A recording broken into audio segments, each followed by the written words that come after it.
are on hold after Representative Cameron Henry put a stop to the Revenue Estimating Committee's plan to improve the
Good morning, 3 past 6 o'clock. Robert and Erin, 101.7 FM and 710 KEEL. Erin, local news getting ready right now. Some of the men responsible for the Camp Minden explosion could be sentenced today. We'll talk about that. There was a school bus crash during the afternoon drive, causing quite a mess, and a man pretends he's a police officer. Now he's in trouble. So political analyst Scott Hughes joins us a little bit later this morning. Lots of interesting questions to ask. Erin may have tripped over something very, very interesting. Very interesting. Very interesting. In the mayor's race, we'll talk about that first. Fletcher in sports and traffic and weather, and it's all coming up this hour, and it's right here on KEEL.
Information. KEEL News now. Those responsible for the Camp Minden explosion are set to be sentenced today. Matt Parker with that. The co-owner and 4 officers from Explo Systems will be sentenced today for their part in the 2012 explosion at Camp Minden. Co-owner David Allen Smith and the 4 other men have pled guilty over the past year to conspiracy or making false statements regarding the improper storage of more than 14 million pounds of M6 propellant at Camp Minden. The men admitted to submitting false statements to the Army and ordering lower-level employees to hide improperly stored explosives during inspections. From 101.7 FM and 710 KEEL, I'm Matt Parker. School bus crash yesterday afternoon near Uri and Stoner. It was bus number 516. A car slammed into the back of the bus at the red light. No children were on the bus. Shreveport police looking for a man who falsely identified himself as a police officer during a traffic incident. According to police, the victim was headed on North Market Street when the suspect waved him over. The suspect claimed he was a police officer and that the victim cut him off. The man then pretended to check for any outstanding warrants before fleeing the scene. The suspect, described as a white man driving a black pickup truck. The family of Jalen Thomas held a vigil last night in Cullen. 1 year ago, Thomas was shot and killed by two other teens in Spring Hill. Thomas is remembered as an outstanding football player and someone who had a positive impact on the Spring Hill community. Shreveport police trying to track down the two men responsible for breaking into a home on Sevier Street last week. According to investigators, the duo forced their way into the home and stole several items, including a firearm. A man gets shot, then arrested in Bossier. According to police, Alexander Dennis called Bossier police after suffering a gunshot wound to the foot.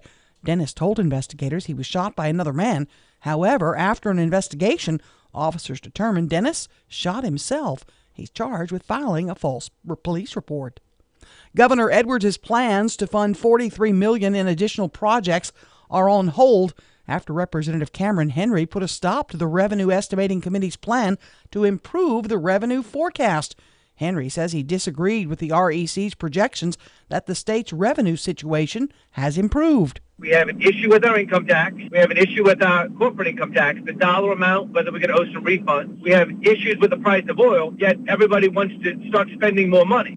Henry calling for the REC to wait a few months to get a clearer picture of our state's finances. Louisiana sees many productions around the state for TV shows and motion pictures. Now a recently released film, Green Book, is getting attention for possibly being an Oscar contender. Executive Director of Louisiana Entertainment, Chris Stelly, says there are many opportunities to see new content right now that features the Bayou State. There's a lot of opportunities and options for people to either go to the theaters and see Green Book or stay in their house and stream it on Hulu or check out the networks. Stelly says many of the communities around the state have the aesthetic that many filmmakers are looking for. Republican U.S. Senator Cindy Hyde-Smith returning to Washington as a solidly loyal Trump supporter. He campaigned for her during her Senate runoff against Democrat Mike Espy. She won the Tuesday's voting.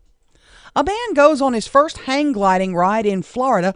Well, the pilot forgot to strap him in, and yes, he fell. He was able to grab the control bar and the pilot's leg. He's going to be okay. I'm Erin McCarty on 101.7 FM and 710 KEEL.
Nine past 6 o'clock, 101.7 FM and 710 KEEL. Wednesday morning traffic. Ruben starts us off. Everything's still looking nice and clear for your early morning drive to work or school, but look out later on this morning for some traffic delays on Swan Lake Road just north of I-220 in Bossier City. If you have anything to report to us, please give us a call at our Planet Fitness Traffic Hotline, 687-ROAD.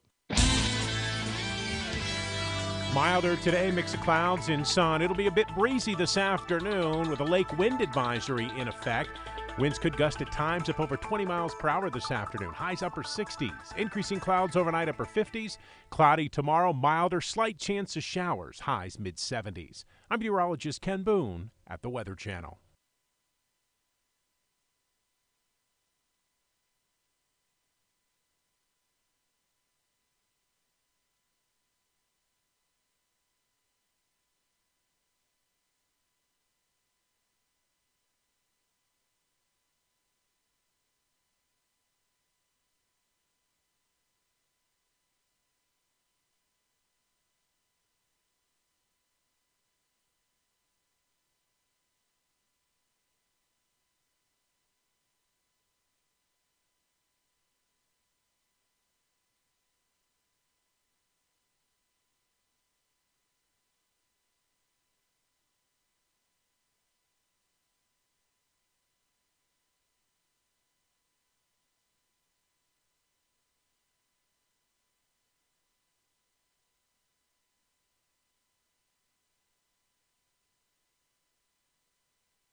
101.7 FM and 710 KEEL. Robert J. Wright and Erin McCarty. KEEL app is a free download presented by Office Furniture Source.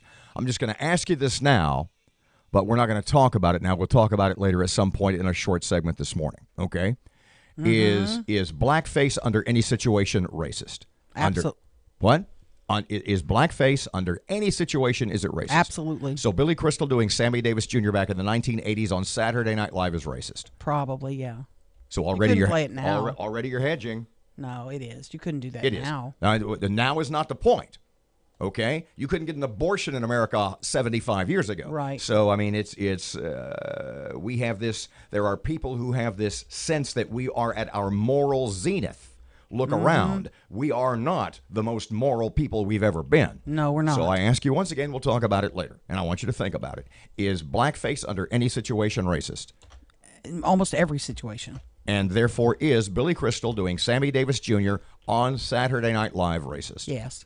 Okay, we'll talk about this later. Yeah. So, Scott Hughes, political analyst, mayor's race, coming in just after 8 o'clock. What's your first question? I want to know what he thinks how it's going to end.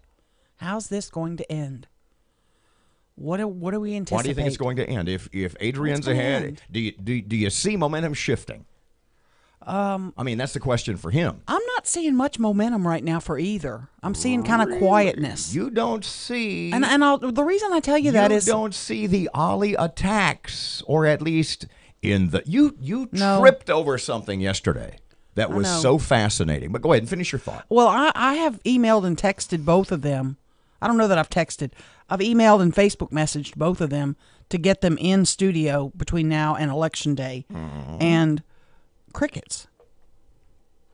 I'd be jumping all over that. Why? Because who are they speaking to when they're on this radio station? Typically the conservative folks, moderate to conservative folks. Yep. They need those voters. Interesting you mention that. They Because need there them. are basically, right now, there are three. You sort of implied yesterday that there are groups, that there are politicians, that there are a bunch of relatively powerful people across the Arklatex. And you said, I said, they seem to be going at Adrian they seem to be going at Adrian over the same points. And the people here, I broke them down into two groups, okay? Or three groups, rather. So right now, here's your anti-Adrian folks, okay? You have Democrats who say Adrian Perkins is really a Republican. And they're really targeting, I think, the black voters, the Democrat voters, who voted for Adrian the first time. And the thrust of that campaign is, or anti-Adrian campaign is, look, he's really a Republican. All those Trump voters voted for him. Do you hate Trump? Trump voters voted for Adrian. How can you vote for Adrian? Okay, that's group number one. Yeah. Dems who say Adrian is really a Republican. Then you have Republicans who say Adrian might really be a Democrat. How many times, how many people did we talk to? How many texts did we get? How much circumstantial evidence did we have that conservative Republican voters, and a lot of them, went with Adrian? And they said, a lot. Yeah. Here's a guy who's got a chance to win. That they didn't believe that either Talaferro or Savage, if they made it to the runoff, had a prayer. So they said, Adrian, West Point guy, Army vet, we feel like he has conservative leanings, and we feel like he has a chance to win, so we'll go in his direction. So now you've got the group of Republicans who are saying, oh, my God, what if he's really a Democrat? So you've got Democrats who are trying to convince other Democrats he's a Republican. You've got Republicans who are starting to wake up and say, wait a second, maybe he's really a Democrat. Then you have the group on both sides of both political parties who say Adrian is controlled by Shreveport's money players, that he's not really new blood, that he's really just a puppet of the old guard. I'm not sure about that. I mean, they're saying it, but I don't know that that's got legs. And the interesting thing about those three factions of voters, Democrats say Adrian's really a Republican, Republicans who are realizing Adrian might really be a Democrat, and the group who says he's not a Democrat or a Republican, that he's just in the pocket of Shreveport's establishment money people. And the interesting thing about all three of those groups is when you talk to people in each of those three factions separately, and you say, so you're voting for Ollie? No, I'm not saying that.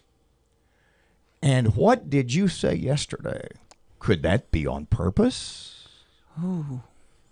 Are they saying they're not voting for Ollie on purpose so there's no connection, so people don't say, might there be a combined, a team effort of these strange political bedfellows? That's for sure. And you said that yesterday. I did. You said none of them say they'll vote for Ollie. None of them are endorsing Tyler. Why is that? You said. Is that an accident or is that on purpose? If I'm Mayor Tyler, I don't want them to. I really don't. So, it makes even more sense to you now. Am I wrong? No, you're not. Let me read you what she posted yesterday, because she is coming out swinging. She posts this message real quickly. Pardon me. I guarantee you, whatever you have to say. Can you hold it? We've got to go to break. Because I guarantee you, whatever she said yesterday isn't coming out swinging. The people who are swinging are the three groups I just mentioned. And the question is, are they acting independently on their own behalfs for their own personal interest? Or are they acting on behalf of Mayor Tyler in a sort of clandestine, please don't connect us to the mayor's office way? Yeah. 101.7 FM, 710 Keel traffic update. Here's Ruben. Looks like I-20 eastbound's got to clear all the way to Monroe right now, but look out later on this morning for some traffic delays on I-49 northbound near Kings Highway. If you have anything to report to us, please give us a call at our Planet Fitness traffic hotline, 687-ROAD. Milder today, mix of clouds and sun. It'll be a bit breezy this afternoon with a lake wind advisory in effect. Winds could gust at times up over 20 miles per hour this afternoon. Highs upper 60s. Increasing clouds overnight, upper 50s. Cloudy tomorrow, milder, slight chance of showers. Highs mid 70s. I'm meteorologist Ken Boone at the Weather Channel.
One 101.7 FM, 710 Keel, Wednesday morning sports. Here's Fletch. Good morning from the sports desk of 1130 The Tiger. This is Tim Fletcher. The college football playoff rankings came out last night as expected.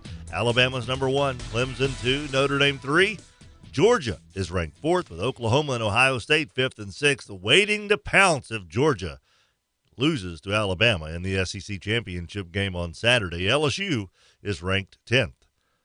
UL Monroe was bombing away from the beginning of the game. They sank 10 of 16 three-pointers in the first half on their way to an 80-52 romp past Northwestern State Tuesday night in Prather Coliseum. Wichita State transfer Deshaun Smith, the senior guard, had 26 points. Number 7 LSUS used a strong second half to cruise past Dillard Tuesday evening down in New Orleans. The Pilots improved to 6-4. At Bipsy, Eric Parrish, a Nevada signee, led the Cavaliers to a 91-61 rout of the Cy-Fair Learning Center Falcons at Billy Montgomery Gym Tuesday night. From the sports desk of 1130 The Tiger, this is Tim Fletcher.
One 101.7 FM, 710 Keel, Robert and Erin, Shreveport Security Systems text line 318-392-1884. So this is a text, an email? No, it's a post on her Facebook. She's gotten very active. Oh, Miss Ollie, you mean? On her social media, yeah. Okay. And she's got a website going. She's got all kind of stuff going online. Well, that it's only the runoff, about time. Yeah, she hadn't been doing before. She's posted this. I acknowledge that when it comes to public safety, more must be done. I will increase efforts to collaborate with community groups to facilitate programs that will prevent crime, including those aimed at youth and providing jobs. And she puts hashtag proven performance. I'm changing everything I'm doing. Proven performance. Is that what she's saying? Yeah, she's got a video, showing lower crime numbers, etc. And she's going out in big time. And but that's that's not beating on Adrian. That's just I said before, she's touting herself. She's trumpeting her own accomplishments as she sees them. She's saying, and I said before, what she said to me in the interview on election night. I live here. I pay taxes here. I've had a job here. I own a home here. Mm-hmm. But you take those out of context, that's not beating on Adrian. Well, she says underneath that, she says proven performance, not empty promises. But that doesn't say... Is he putting out empty... Yeah, of course it does, Robert. No. Are you a political moron? Did you watch Not empty promises? Did you pay any attention to the Senate race in Mississippi? A little bit. Did you see any of the negative ads against Republican Cindy Hyde-Smith that literally said, Cindy Hyde-Smith is a horrible human being. Yeah, Cindy Hyde-Smith hates you. Cindy Hyde-Smith is a racist. Cindy Hyde-Smith hates everybody. Okay. Well, who is she saying empty promises about? The point I'm making is she has to say Adrian is full of empty promises. No, she doesn't. Yes, she does. It says it without saying it. No. It says it. Parkey, be the decider here. If it is that hard hitting, down in the dirt politics. No. I didn't say she was down in the dirt, but she's absolutely targeting Perkins with that statement. She's letting the other people do all the dirty work, and she's just, hey, look at me, I look at all the great things I've done, even though I'm going to change everything if you reelect me. And that's kind of what you said yesterday, that she's letting everybody else, at least in your theory, and that what we want to find out from Scott Hughes, is she in fact letting everybody else do the dirty work? Does she need to come out harder? What does she need to do in the last 10 days? If you have a whole bunch of Democrats calling Adrian a Republican at your hidden behest, if you have a whole bunch of Republicans calling Adrian a Democrat at your hidden behest, right? If you have a whole bunch of other people saying he's not Newgard, he's just a puppet of old Shreveport political, of the old Shreveport political guard. at your behest. Yeah. I don't know. What more do you need to do? You know, I'm going to vote today because it's early voting, and December 8th, I've got a lot to do. So you've made up. Pardon wait, me. What? here's my. So will you shut up a minute? You've made up your mind. No, if you would shut up, I will explain to you something. My number one factor when I go into that little booth, what I'm looking at right now on my decision is who do I believe most? And I don't know yet. But let me ask you I'm within hours of voting, and I don't know who I believe most. But what if the person you believe the most doesn't do a very good job? What if it's a trustworthy person who finally, after 40, Sure. You know what I mean? There's a second part to mine. Who I believe most and who I trust can implement and put in place what they're promising. What? Pardon me. And we'll go to break, and we'll talk about this later. I'm struggling. Repeat what you just said. Who I believe most and who I trust can implement what they're promising. What they're promising or what you think the city needs? No, because they're promising what I think the city needs. They're both promising what I think the city needs. I think maybe you ought to wait to vote tomorrow. 29 past 6 o'clock, 101.7 FM, 710 KEEL. Local news coming up next. Here's Ruben. Everything's still looking nice and clear for your early morning drive to work or school, but look out later on this morning for some traffic delays on Swan Lake Road just north of I-220 in Bossier City. If you have anything to report to us, please give us a call at our Planet Fitness Traffic Hotline, 687-ROAD. Milder today, mix of clouds and sun. It'll be a bit breezy this afternoon with a lake wind advisory in effect. Winds could gust at times up over 20 miles per hour this afternoon. Highs upper 60s. Increasing clouds overnight upper 50s. Cloudy tomorrow, milder, slight chance of showers. Highs mid 70s. I'm meteorologist Ken Boone at the Weather Channel.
The power of information. KEEL News now. President Trump threatening a government shutdown, demanding more money for border security, specifically $5 billion toward building a wall. The president urging lawmakers for bipartisan funding, but a partial government shutdown could be looming. House Majority Leader Steve Scalise appeared on Your World with Neil Cavuto on the Fox News Channel. That's a question Chuck Schumer is going to have to ask. You know, he was in that boat a few years ago, and it didn't work well for Chuck Schumer during the Schumer shutdown. But ultimately, there's an opportunity for an agreement to be reached here. And it's all about border security, and $5 billion is the number. Critics of the president say a border wall is a waste of money and that it is an outdated security measure. The co-owner and 4 officers from Explo Systems are due to be sentenced today for their part in the explosion at Camp Minden. Co-owner David Allen Smith and the 4 other men have pled guilty over the past year to conspiracy or making false statements regarding the improper storage of more than 14 million pounds of M6 propellant at Camp Minden. Shreveport police on the hunt for a fake officer. Matt Parker explains. Shreveport police are searching for a man who falsely identified himself as a law enforcement officer during a traffic incident. According to police, the victim was driving on North Market Street when the suspect waved him over to the side of the road. The suspect claimed he was a law enforcement officer and that the victim cut him off in traffic. The man then pretended to check for any outstanding warrants before fleeing the scene. The suspect is described as a white male driving a black pickup truck. From 101.7 FM and 710 KEEL, I'm Matt Parker. School bus crash yesterday afternoon near Uri and Stoner. It was bus number 516. A car slammed into the back of the bus at the red light. No children were on the bus. The family of Jalen Thomas held a vigil last night in Cullen. 1 year ago, Thomas was shot and killed by two other teens in Spring Hill. Thomas is remembered as an outstanding football player and someone who had a positive impact on the Spring Hill community. Shreveport police trying to track down the two men responsible for breaking into a home on Sevier Street last week. According to investigators, the duo forced their way into the home and stole several items, including a firearm. A man gets shot, then arrested in Bossier. According to police, Alexander Dennis called Bossier police after suffering a gunshot wound to the foot. Dennis told investigators he was shot by another man. However, after an investigation, officers determined Dennis shot himself. He's charged with filing a false police report. The Mississippi Senate race is now over. Incumbent Republican Cindy Hyde-Smith defeats Democratic candidate Mike Espy in the special election runoff. Senator Hyde-Smith takes time to thank her campaign staff for helping in the victory.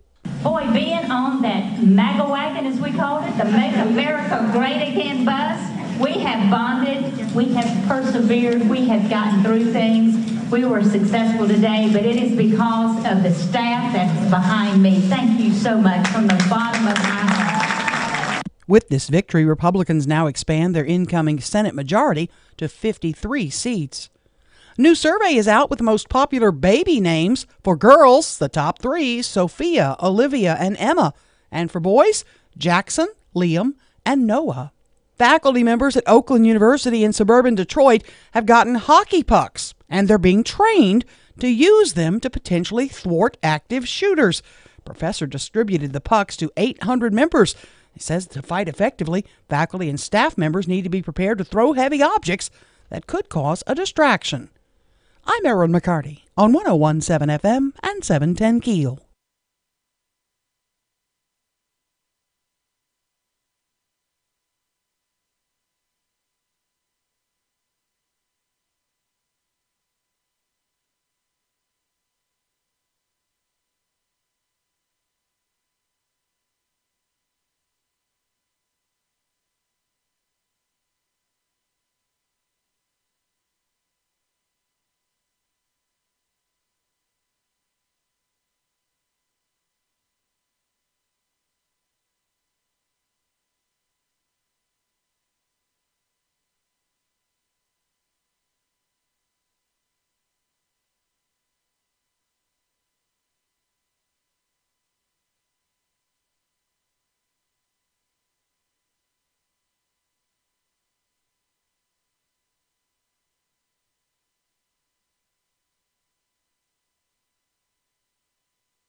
.101.7 FM and 710 KEEL, Robert J. Wright and Erin McCarty. So basically, all this DAVTAC stuff you've been doing for the last month or so. It's a waste of time when in reality you should just get a hockey puck. And so silly. I beg your pardon? That is so silly. By to silly, see do you that. mean stupid? Stupid. If you didn't hear the story, reread the story. This is so crazy. Go ahead. It is outside of Detroit. It's a college, Oakland University in suburban Detroit. Yeah. Faculty members have been given hockey pucks and are being trained to throw them during active shooting situations. Now is there just one puck per classroom? I don't know if it's one puck per or are professor. they giving them to passing them out to all the students? They're distributing an additional 1,700 pucks to students. Well, there you go. So students can all just pummel the guy If Davey while he's shooting the AK-47. Davey Pelt him Crockett with and hockey Travis pucks. and Jim Bowie, if they'd had hockey pucks at the Alamo, What a waste of money. the Texicans, as they were referred, How would much have does a hockey puck cost? $5? maybe. What a waste of money. Mm-hmm. We're going to throw hockey pucks at you. Well, it's look at it in a bigger picture, that there are people in charge, that there are America's educators who are so anti-gun, who are so far to the political left, that they think the best way to protect their students is to arm them with Hockey pucks. pieces of rubber. And so when the guy... But those hurt. Now, I've been hit by a puck. Yeah. And they hurt. And if you had a gun and somebody hit you with a hockey puck, That's the next person I'm shooting. Throw a hockey puck at me, I'm shooting you. You'd better... It's got to be... Did I just say that out loud? Basically, it has to be my red ant theory, okay? So here in Louisiana, we've got those ants. Mm-hmm. And the amazing thing is you go outside like in flippity-flops or barefoot. Oh, yeah. And amazingly, you get like 10 or 15 on your foot. Mm-hmm. And they don't bite you individually. It's they have a countdown. They do indeed. They do. They 3, get together. 2, 1, and Yeah. I'll bite you at once. I think they sing. In much Here we go, boys. 3, In 2, much 1. that same vein. Yeah. If an active shooter comes into a classroom at Oakland University in Detroit, unless they pummel, unless they do a countdown, 3, 2, 1, and launch the hockey pucks simultaneously, Yeah. I just don't see. Your son was in the Marines. Yeah. What do you think? Hockey puck or semi-automatic weapon? Give him his gun every day. 639, 1017 FM, 710 Keel traffic update. Ruben's here. Everything's still looking nice and clear for your early morning drive to work or school, but look out later on this morning for some traffic delays on Swan Lake Road just north of I-220 in Bossier City. If you have anything to report to us, please give us a call at our Planet Fitness Traffic Hotline, 687-ROAD. Milder today, mix of clouds and sun. It'll be a bit breezy this afternoon with a lake wind advisory in effect. Winds could gust at times up over 20 miles per hour this afternoon. Highs upper 60s. Increasing clouds overnight, upper 50s. Cloudy tomorrow, milder, slight chance of showers. Highs mid-70s. I'm meteorologist Ken Boone at the Weather Channel.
.117 FM and 710 Keel. Robert J. Wright and Erin McCarty. Would you like to go see WWE on Sunday at CenturyLink Center?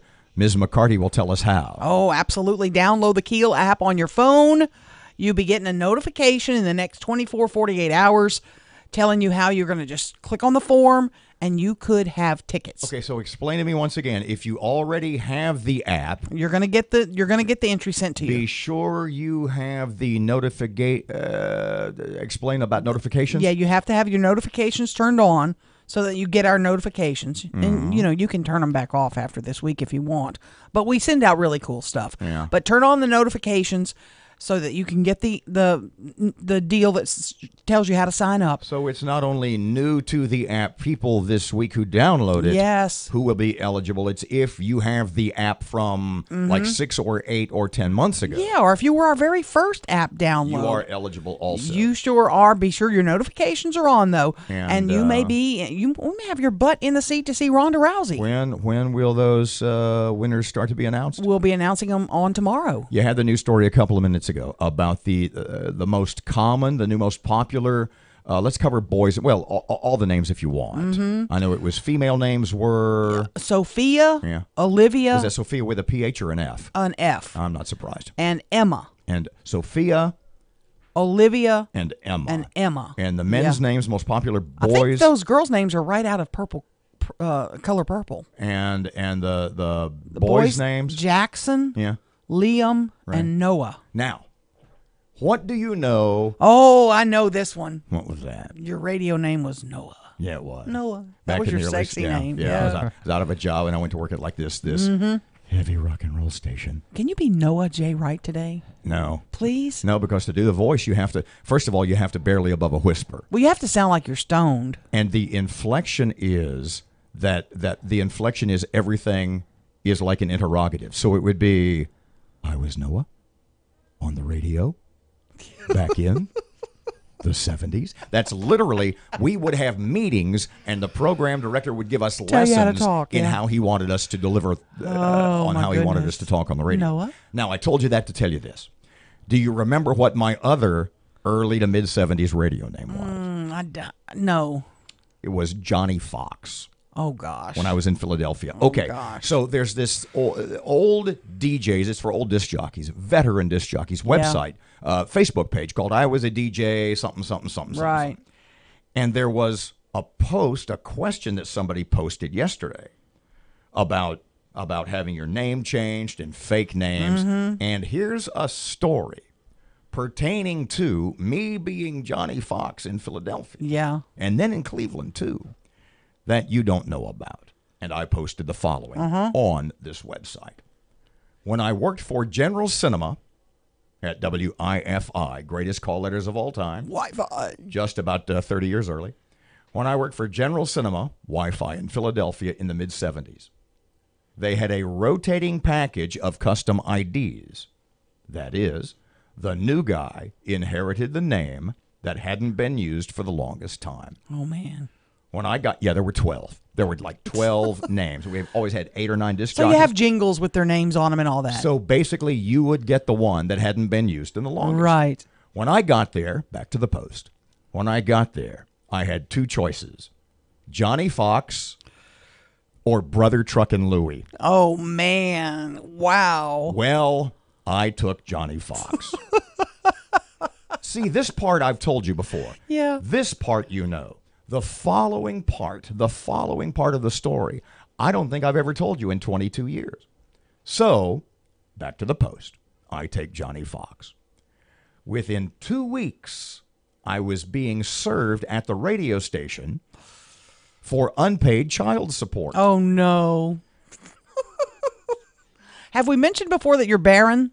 Within 2 weeks, I was served at the radio station for unpaid child support. Oh, man. Care to theorize what happened? Oh. Would you care to theorize? Do you have any idea why? The other Johnny Fox before you was a deadbeat. Turned out the last Johnny Fox, about a year and a half before, turned out the last Johnny Fox had skipped town on his baby mama. Oh, boy. And owed a rather substantial sum.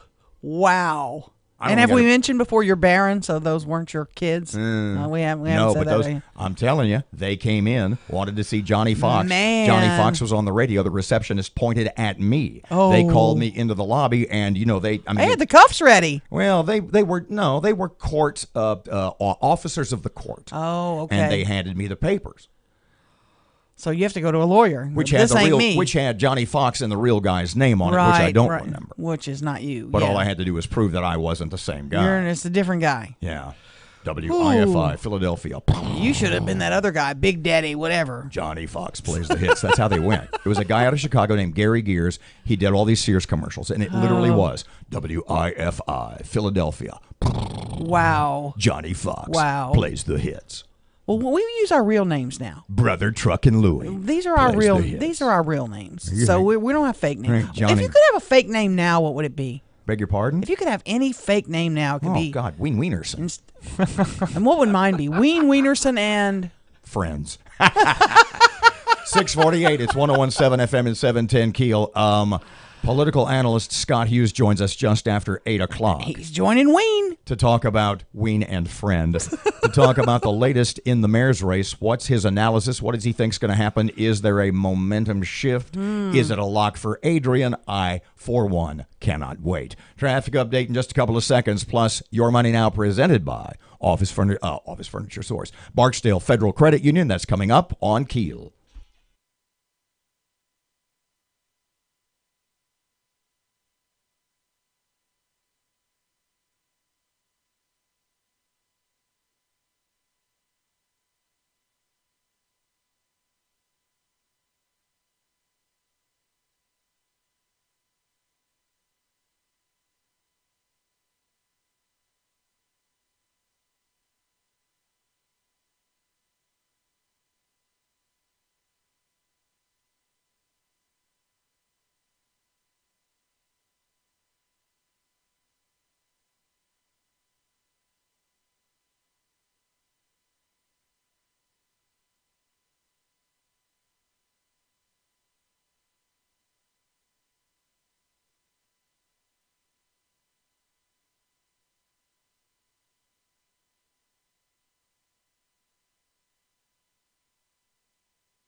Everything's still looking nice and clear for your early morning drive to work or school, but look out later on this morning for some traffic delays on Swan Lake Road just north of I-220 in Bossier City.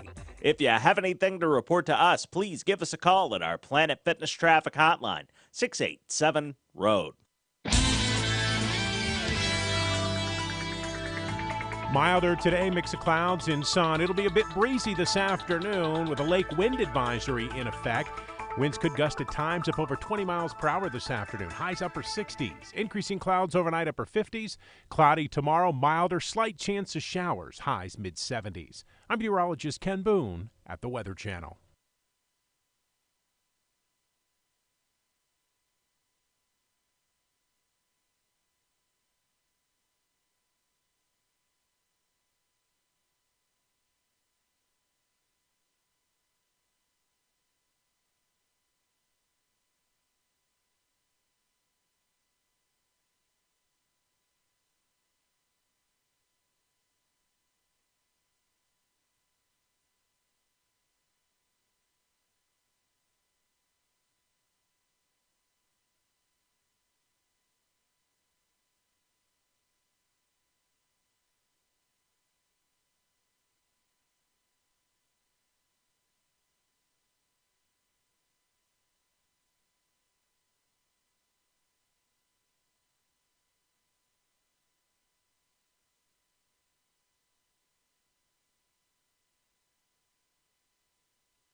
1017 FM and 710 Keel, 652. Time for sports. Here's Timmy.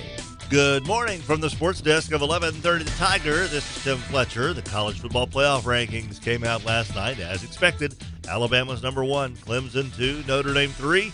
Georgia is ranked 4th with Oklahoma and Ohio State 5th and 6th, waiting to pounce if Georgia loses to Alabama in the SEC championship game on Saturday. LSU is ranked 10th.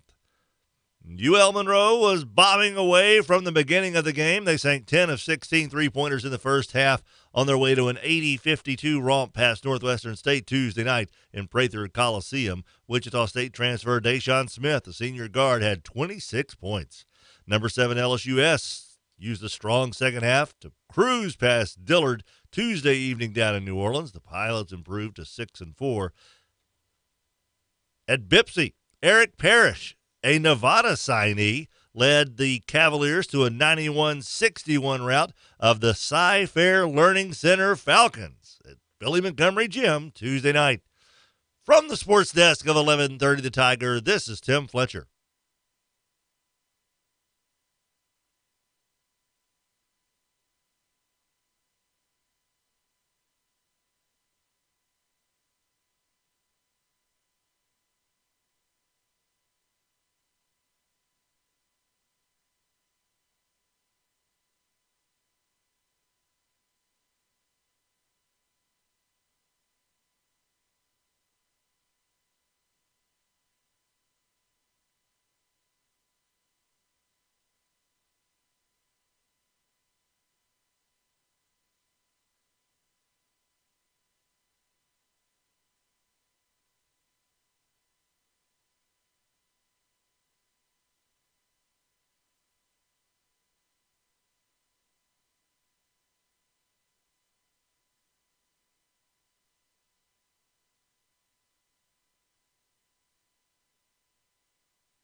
So that's what I was thinking about yesterday. 1017 FM and 710 Keel, Robert and Erin.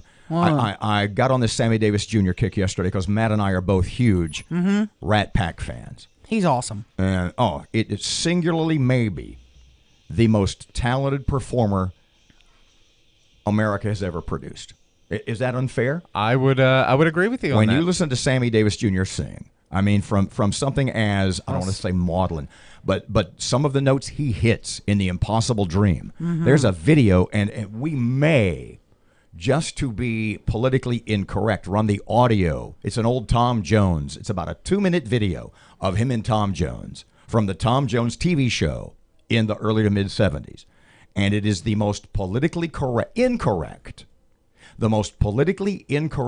give and take between a white man and a black man that you will ever hear. Oh, it is. You're absolutely right. But, which brings me back to my original point at the top of the hour. Is all blackface racist? Pretty much, yeah. And if all blackface is racist, was Billy Crystal doing an impression of Sammy Davis Jr. on Saturday Night Live in the 80s, is that racist? And if that's racist, should he have to pay a price? Should he be pilloried? Should he never work again? Should he have to make an apology for doing a comedy bit 30 years ago? No, he shouldn't apologize now. But it was racist, no doubt. Racist or racial? Because there's a big difference. Oh, there is a big difference.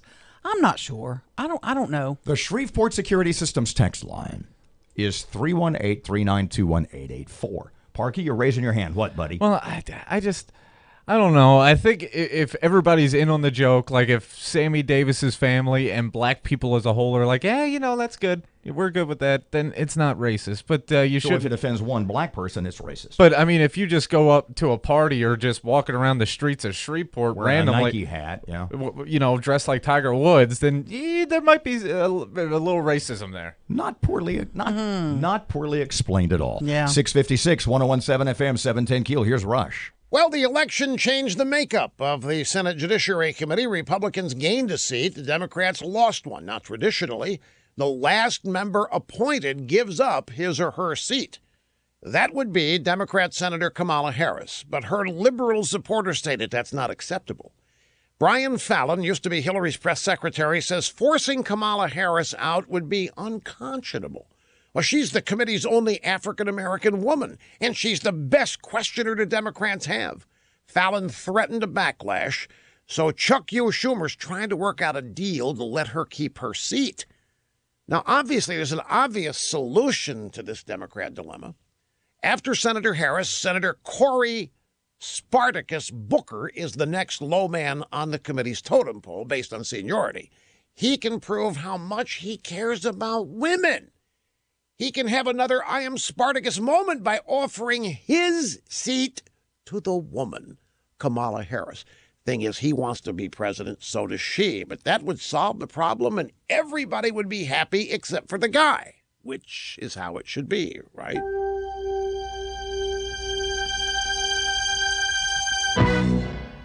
Hey, folks, 'tis the season for more shopping online, more booking travel, and all that activity while using your device leads to online identity exposure. Your personal information's going to be at risk. And if that information ends up in the hands of cyber criminals, you could have a bigger problem than an online store running out of the gift you promised your oldest. Now, it's a good thing there's LifeLock with Norton to help keep your holidays happy. LifeLock helps with threats to your identity, like someone opening accounts in your name, and Norton Security protects your devices against cyber threats like malware. Now, no one can prevent all identity theft or cybercrime or monitor transactions in all businesses, but if you've got LifeLock with Norton, you've got comprehensive protection for your identity and your devices. Head to lifelock.com and use promo code RUSH for an extra 15% off your first year. That's promo code RUSH for an extra 15% off at lifelock.com.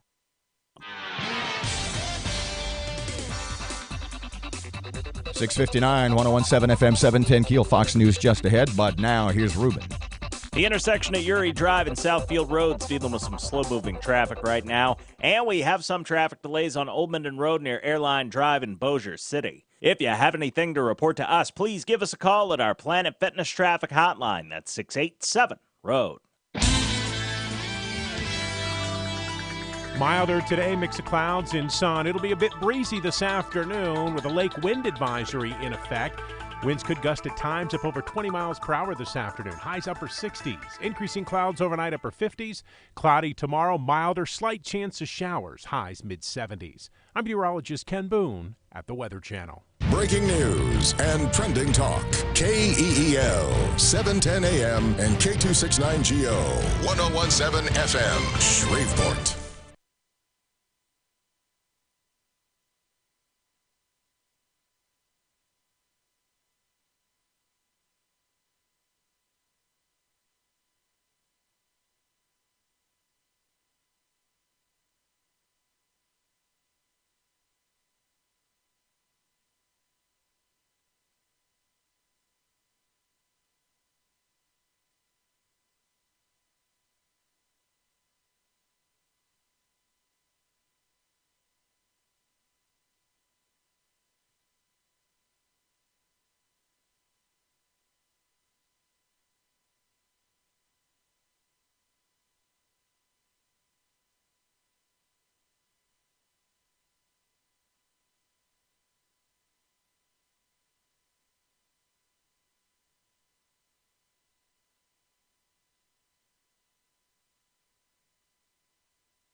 Just after 7 o'clock, Robert and Erin, 101.7 FM and 710 KEEL. Miss Erin has local news, and that is coming up next. Several of the former owners and officers of Explo are headed to court today. We'll talk more about that.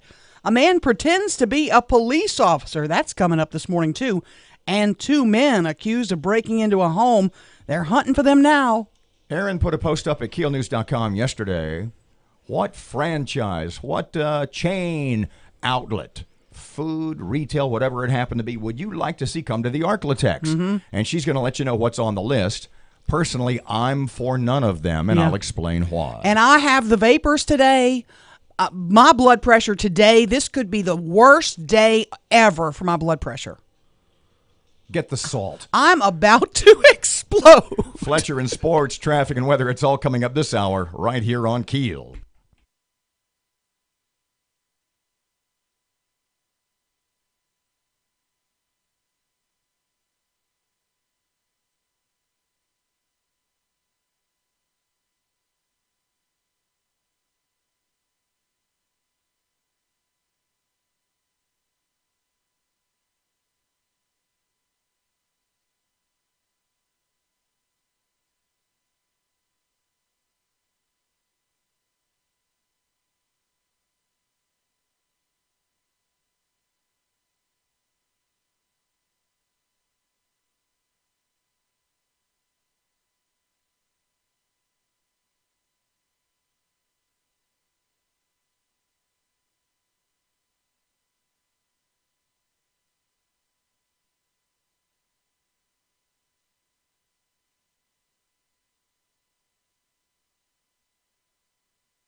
The power of information.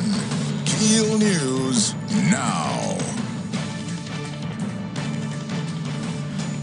Lots of film and movie productions and TV productions coming to Louisiana. Now a recently released film, Green Book, is getting attention for possibly being an Oscar contender. Executive Director of Louisiana Entertainment, Chris Stelly, says there are many opportunities to see new content right now featuring the Bayou State. We have Queen Sugar, Claws, NCIS New Orleans is currently running. We have Cloak and Dagger. We have Hulu, which a couple of months ago released a series called The First. Stelly says many of the communities around the state have the aesthetic that many filmmakers are looking for in their productions. The co-owner and 4 officers from Explo Systems to be sentenced today for their part in the explosion at Camp Minden. Co-owner David Allen Smith and the 4 other men have pled guilty over the past year to conspiracy or making false statements regarding the improper storage of more than 14 million pounds of M6 propellant at Camp Minden. The men admitted to submitting false statements to the Army and ordering lower-level employees to hide improperly stored explosives during inspections. A memorial is held to honor a teenager who was shot and killed. Matt Parker with that. The family of Jalen Thomas held a vigil and memorial service last night at the Garden of Memory Cemetery in Cullen. 1 year ago, Thomas was shot and killed by 2 other teens in Spring Hill. Thomas is remembered as an outstanding football player and someone who had a positive impact on the Spring Hill community. A trial for Thomas's alleged killers is scheduled to start in January. From 101.7 FM and 710 KEEL, I'm Matt Parker. Time running out for Congress to renew the National Flood Insurance Program. Flood insurance will lapse if sought after 6-month extension is not passed by Friday. Senator John Kennedy says they're working towards an extension, but there's some lawmakers who are trying to kill the program permanently. Life is hard, but it's harder when you're stupid. We have millions of Americans who can't get flood insurance in the private sector. They have to have it in order to borrow money to buy a home. Kennedy says the opposition is not partisan, but geographical, comprised of leaders from non-flood-prone states. School bus crash yesterday afternoon near Uri and Stoner. It was bus number 516. A car slammed into the back of the bus at the red light. No children were on the bus. Shreveport police looking for a man who falsely identified himself as a police officer during a traffic incident. According to police, the victim was headed on North Market Street when the suspect waved him over. The suspect claimed he was a police officer and that the victim cut him off. The man then pretended to check for any outstanding warrants before fleeing the scene. The suspect described as a white man driving a black pickup truck. Shreveport police trying to track down the 2 men responsible for breaking into a home on Sevier Street last week. According to investigators, the duo forced their way into the home and stole several items, including a firearm. A man gets shot, then arrested in Bossier. According to police, Alexander Dennis called Bossier police after suffering a gunshot wound to the foot. Dennis told investigators he was shot by another man. However, after an investigation, officers determined Dennis shot himself. He's charged with filing a false police report. Fight over a border wall could lead to a government shutdown if Congress doesn't reach a deal in 10 days. The president wants $5 billion included for the wall. After weeks of stalemate, a rapid-fire showdown in the World Chess Championship as an American aims for the title. Fabio Caruana is bidding to become the United States' first world chess champion since Bobby Fischer in the 1970s. The final began here nearly 3 weeks ago, but in all 12 regulation matches, Caruana and defending champion Magnus Carlsen played out draws. As a result, the players today face a series of rapid-fire tiebreakers, and if they're still deadlocked after 8 of those, a sudden death format called Armageddon is deployed. In London, Simon Owen, Fox News. Alabama, Clemson, and Notre Dame continue to hold the top 3 spots in the latest college football playoff rankings, but Georgia supplants Michigan as the number 4 team. LSU dips to number 10. I'm Erin McCarty on 101.7 FM and 710 KEEL.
Eleven past 7 o'clock, 101.7 FM and 710 KEEL traffic update now from Ruben.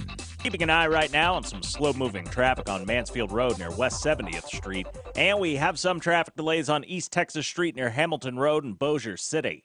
If you have anything to report to us, please give us a call at our Planet Fitness Traffic Hotline, 687-ROAD. Milder today, mix of clouds and sun. It'll be a bit breezy this afternoon with a lake wind advisory in effect. Winds could gust at times up over 20 miles per hour this afternoon. Highs upper 60s. Increasing clouds overnight, upper 50s. Cloudy tomorrow, milder, slight chance of showers. Highs mid 70s. I'm meteorologist Ken Boone at the Weather Channel.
101.7 FM and 710 KEEL. Robert J. Wright and Erin McCarty. The KEEL app, a free download from Office Furniture Source.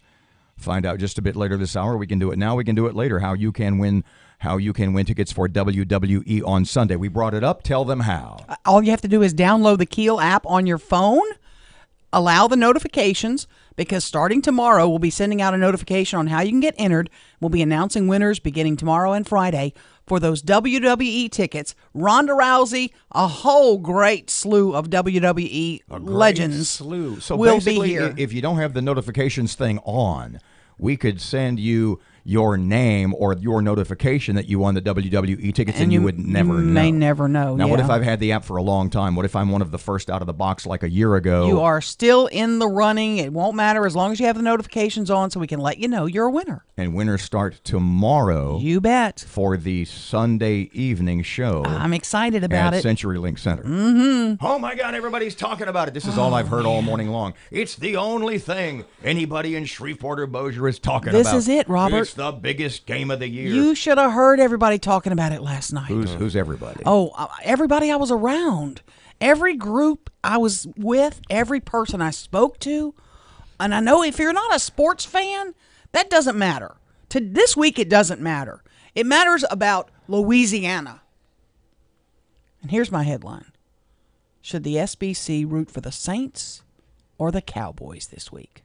This is an argument that has gone on for years and years and years. And bluntly put, the people bluntly speaking, the people in this area, dare I say, tend to root for whoever has the better record at the time. Nah. Well, not me. Not me. But that's true. There are some that jump ship. Yesterday and last night, all I ran into was dead Cowboys just fanatics. I mean, they're not wearing black. They're not wearing gold all week. They're wearing blue and silver. But let me read this to you, because you're gonna interrupt because you're gonna think I'm crazy when I say something in here. But just the first couple of paragraphs, real quick. Shreveport Bossier has been an NFL feud for decades. Just ask any of the folks at the local TV stations. If they have to choose the Cowboys over the Saints, the phone lines blow up and vice versa. But this feud drives me crazy. Let me be clear. I love both teams. What? That's true. No, you don't. I do. You don't. I really do. You really don't. I root for the Cowboys unless they're playing the Saints. And you have... Who are you? I know. People are going to be so mad at me. Go ahead and put messages. I don't care. But when it comes to this Thursday night's game, I am a Saints fan through and through. Here we go. You ready? Yeah. Here's my argument. Okay, go ahead. The New Orleans Saints are Louisiana's team. The Dallas Cowboys are in Texas. I know this will make Cowboys fans angry, and I get it. Dallas is 3 hours away. New Orleans is 6 hours. That doesn't matter to me. Louisiana is one of the smallest states with an NFL franchise. Our state has a major stake in the team. We subsidize the Saints to the tune of $6 million. We also lease, office space from the Benson family. The state of Louisiana leases office space from the Benson Corporation. It's all part of the agreement. Part of which is empty. Our state's often been on the list of communities in jeopardy of losing our NFL franchise. There's a reason to root for the If Saints. there's ever a time to support the team, this is it. Well, that and they're damn good. Yeah, don't get me wrong. You can still be a Cowboys fan and hope they win on Thursday night. But if you truly love Louisiana, you really should be a Saints fan this week. Let the hate messages begin. I'm good with it. So do you have game analysis? Are you going to break the game down? A spanking before the half. What was that? A spanking before the half. Bare bottom spanking, too. Pull your britches down, Dak. You about to get spanked. Can we say that on the radio? We just did.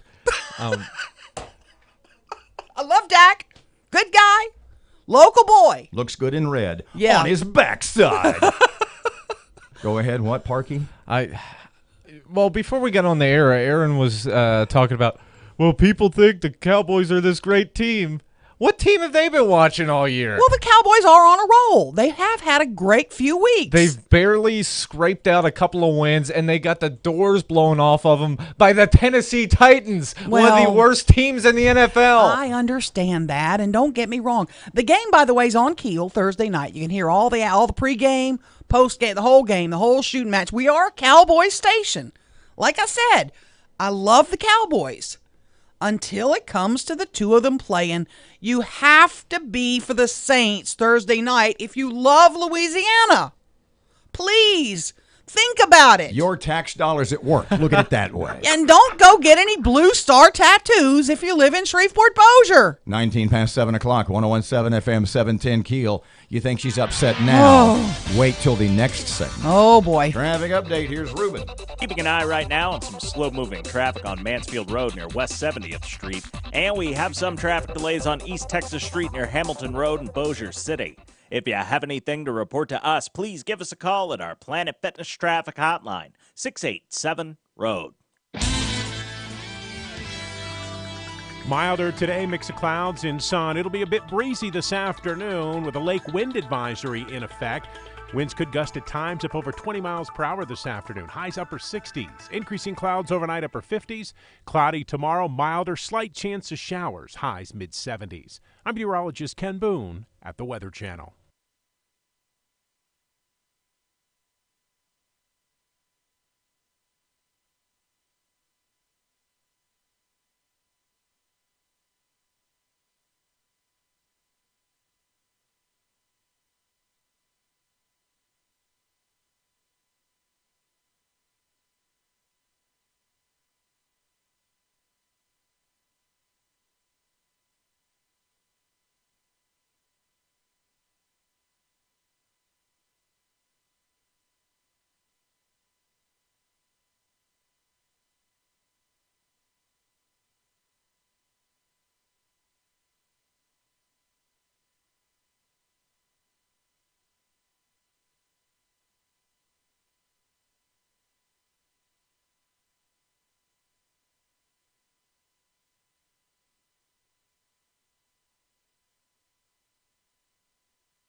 .101.7 FM and 710 KEEL. Time for sports. Here's Tim. Good morning from the sports desk of 1130 The Tiger. This is Tim Fletcher. The college football playoff rankings came out last night as expected. Alabama's number 1, Clemson 2, Notre Dame 3. Georgia is ranked 4th with Oklahoma and Ohio State 5th and 6th, waiting to pounce if Georgia loses to Alabama in the SEC championship game on Saturday. LSU is ranked 10th. UL Monroe was bobbing away from the beginning of the game. They sank 10 of 16 three-pointers in the first half on their way to an 80-52 romp past Northwestern State Tuesday night in Prather Coliseum. Wichita State transfer Deshaun Smith, the senior guard, had 26 points. Number 7 LSUS used a strong second half to cruise past Dillard Tuesday evening down in New Orleans. The Pilots improved to 6-4. At Bipsy, Eric Parrish, a Nevada signee, led the Cavaliers to a 91-61 rout of the Cy-Fair Learning Center Falcons at Billy Montgomery Gym Tuesday night. From the sports desk of 1130 The Tiger, this is Tim Fletcher.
101.7 FM and 710 Keel. Robert and Erin. Yesterday morning, middle of the day, you put a post up on the Keel website. You wanted what exactly was your question about the franchises, about the chain stores? It was which franchises does Shreveport-Bossier need? Something to that you effect. started this rant yesterday how you wanted a Costco or a Trader Joe's or a Trader Vic's. No, that's in San Francisco. Trader Joe's. The headline says, "How can you help bring Trader Joe's to Shreveport-Bossier?"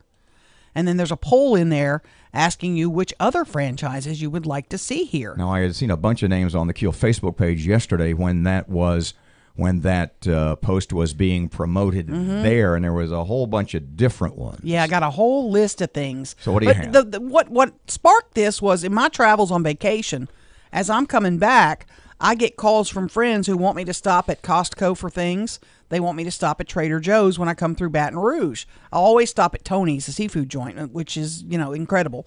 But folks wanted me to stop at those two places, and I thought, why can't we just get our own? Why can't we just have our own Trader Joe's? So what was on the list? What were the top names, the top franchises, the top chains on the list? Here's how we're voting right now. And you can go vote at keelnews.com. Let us know which ones you would like to see. You can vote for more than one, by the way. Trader Joe's is leading the pack by far. More than 27% say they want a Trader Joe's. Costco was next, which is kind of, I don't know if you're familiar with Costco, but it's like a Sam's Club type of deal. 13.5%. Third on the list surprised me, but I would love it. Southwest Airlines. More than 13%. I would love that. Cheap flights. The one I saw coming up, and it's not really a chain. I mean, it's a chain, but it's at least Louisiana owned, and we'll get to that in just a couple of seconds, is Rouse's. Rouse's got nobody. Now, I saw... Wait. Let me do one more.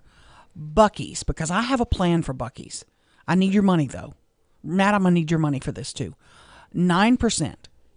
I think Buc-ee's coming on I-49 into Louisiana, a monster Buc-ee's up there would be huge. Somebody listening to me that needs an investor, I'm gonna be a silent small partner, by the way, FYI. Buc-ee's there would be huge, selling all Louisiana products and such. When you get a second, look and see what a Buc-ee's franchise starts at. Yeah, see how big a partner I can be. You got a lot of hits, a lot of views, a lot of feedback on that post. Yes. And the one that I am in favor of the most is absolutely none of them. Top Golf. Nope. You don't want Top Golf. It's coming, it looks like. We don't need Trader whatever. Trader Joe's is awesome. No, what we need is locally owned businesses. You're so naive. No. Look, Parky, tell her. Parky, I agree with you 100%. The idea that we're not supporting local businesses and promoting local businesses and bringing in these national chains is what's wrong with everything in America. Because when you bring in a national chain, all the money leaves your community. No, you have local workers. You're right, but you don't have local... Who make good money. Trader Joe's employees make good money. But you don't have a local owner who keeps the majority of the cash and reinvests it in his own community. There are... How many times... Whole Foods spends a lot of money in our town. How many times they donate to so many charities. How many times have you and I talked about my hometown of Palestine, Texas, and downtown is dead? And here's what I've said 1,000 times. If you want to kill a downtown of a small town, you build a loop, you build a Walmart. That destroys downtown because your local businesses just can't compete. And the citizenry of that municipality, they make that choice. They don't.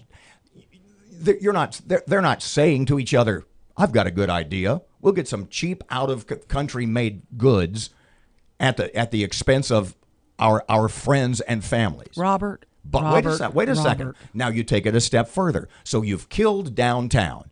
Now the big argument is about brick and mortar stores. And how do local stores compete against things like Amazon? And what I've said is the internet is the loop, Amazon is the Walmart. And you're killing your local businesses. You've killed it in small towns. Now we're killing it in big towns. So you make a choice every time. It's like self-checkout at Kroger. I've likened it to that. A local store can't survive. They can't buy in bulk like Trader Joe's. They can't have can't have the prices that Trader Joe's can have. You're absolutely right. So they can't survive. So they're doomed. You're acting like we should go back to the rotary phone. It's not going to happen. What I'm saying Get off is- of it. It's never going to happen. You guys are idiots. No. It's not going to happen. It's literally a personal choice. Yesterday, No, we don't have the money. Yes. People don't have the money Well, to don't spend buy more. stupid stuff. People don't have the money to spend more on things. So your They inclination want a is good to- deal, Stu. That's your- number one. Am I getting a good deal? Your inclination is to eschew local business at the expense of your friends and family. No. You just have to be competitive. And if you can't be competitive, you're going to need to find another way to do business. Shreveport Security Systems text line is Oh. 318-392-1884. We will keep you updated. What do you think? Is Erin right? It's all about the bargains. Or is Matt right? Wait a second. What about the town you live in? And that's What about the great. vacant buildings that it causes? I would love to go spend the money. I'm an exception. Matt's an exception. The vast majority of the public wants a good price for a good quality product. We are exceptions that would go and spend a little more. Shreveport Security Systems text Oh, line, man. 318-392-1884. Y'all are trying to kill me today. Erin, big business, big franchise, buy on the internet, Bring Trader Joe's. destroy your town, or Matt, shop local, pay more, employ, and keep the money at its source. 101.7 FM, 710 KEEL. Here's Ruben. Keeping an eye right now on some slow-moving traffic on Mansfield Road near West 70th Street. And we have some traffic delays on East Texas Street near Hamilton Road in Bossier City. If you have anything to report to us, please give us a call at our Planet Fitness Traffic Hotline, 687-ROAD. Milder today, mix of clouds and sun. It'll be a bit breezy this afternoon with a lake wind advisory in effect. Winds could gust at times up over 20 miles per hour this afternoon. Highs upper 60s. Increasing clouds overnight, upper 50s. Cloudy tomorrow, milder, slight chance of showers. Highs mid-70s. I'm meteorologist Ken Boone at the Weather Channel.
The power of information.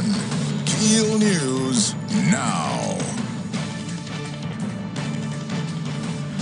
President Trump threatening a government shutdown, demanding more money for border security, specifically $5 billion toward building a wall.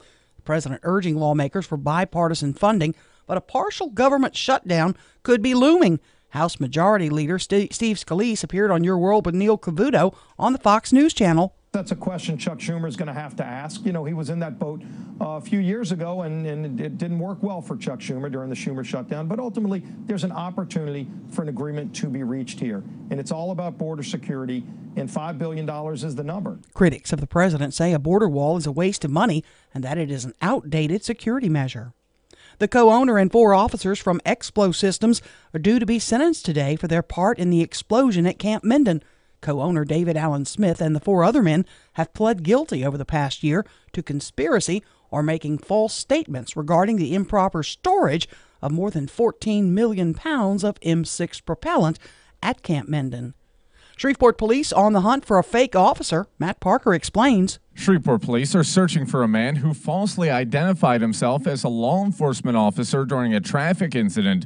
According to police, the victim was driving on North Market Street when the suspect waved him over to the side of the road. The suspect claimed he was a law enforcement officer and that the victim cut him off in traffic. The man then pretended to check for any outstanding warrants before fleeing the scene. The suspect is described as a white male driving a black pickup truck. From 101.7 FM and 710 KEEL, I'm Matt Parker. School bus crash yesterday afternoon near Uri and Stoner. It was bus number 516. A car slammed into the back of the bus at the red light. No children were on the bus. The family of Jalen Thomas held a vigil last night in Cullen. 1 year ago, Thomas was shot and killed by 2 other teens in Spring Hill. Thomas is remembered as an outstanding football player and someone who had a positive impact on the Spring Hill community. Shreveport police trying to track down the 2 men responsible for breaking into a home on Sevier Street last week. According to investigators, the duo forced their way into the home and stole several items, including a firearm. A man gets shot, then arrested in Bossier. According to police, Alexander Dennis called Bossier police after suffering a gunshot wound to the foot. Dennis told investigators he was shot by another man. However, after an investigation, officers determined Dennis shot himself. He's charged with filing a false police report.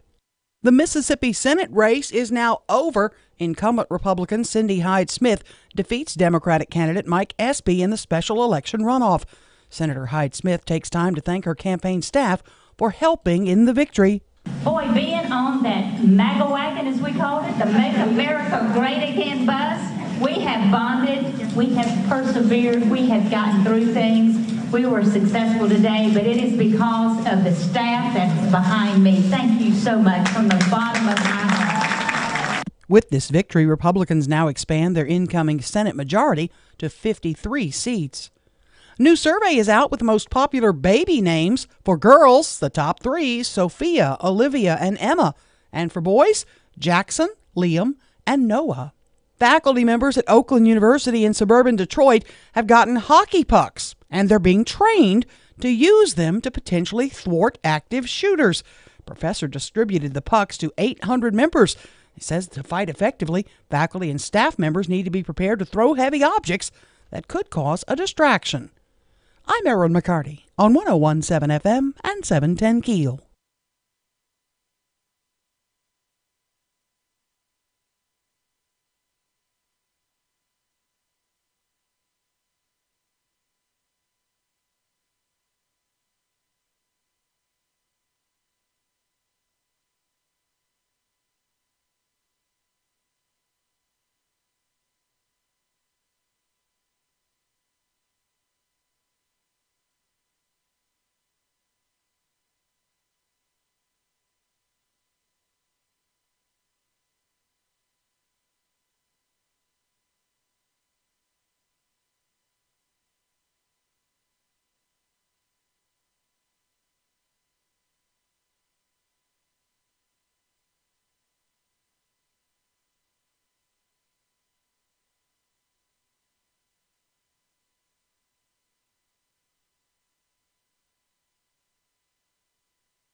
.101.7 FM is 710 KEEL.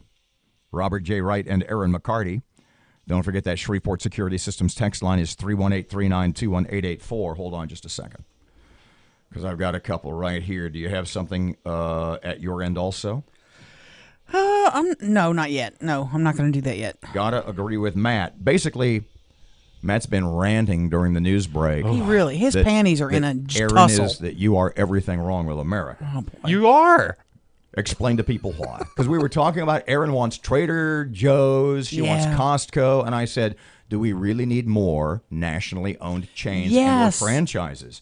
No, what we need is more locally owned business that keeps all the money here. They can't stay in business. But yeah, because you're not supporting them.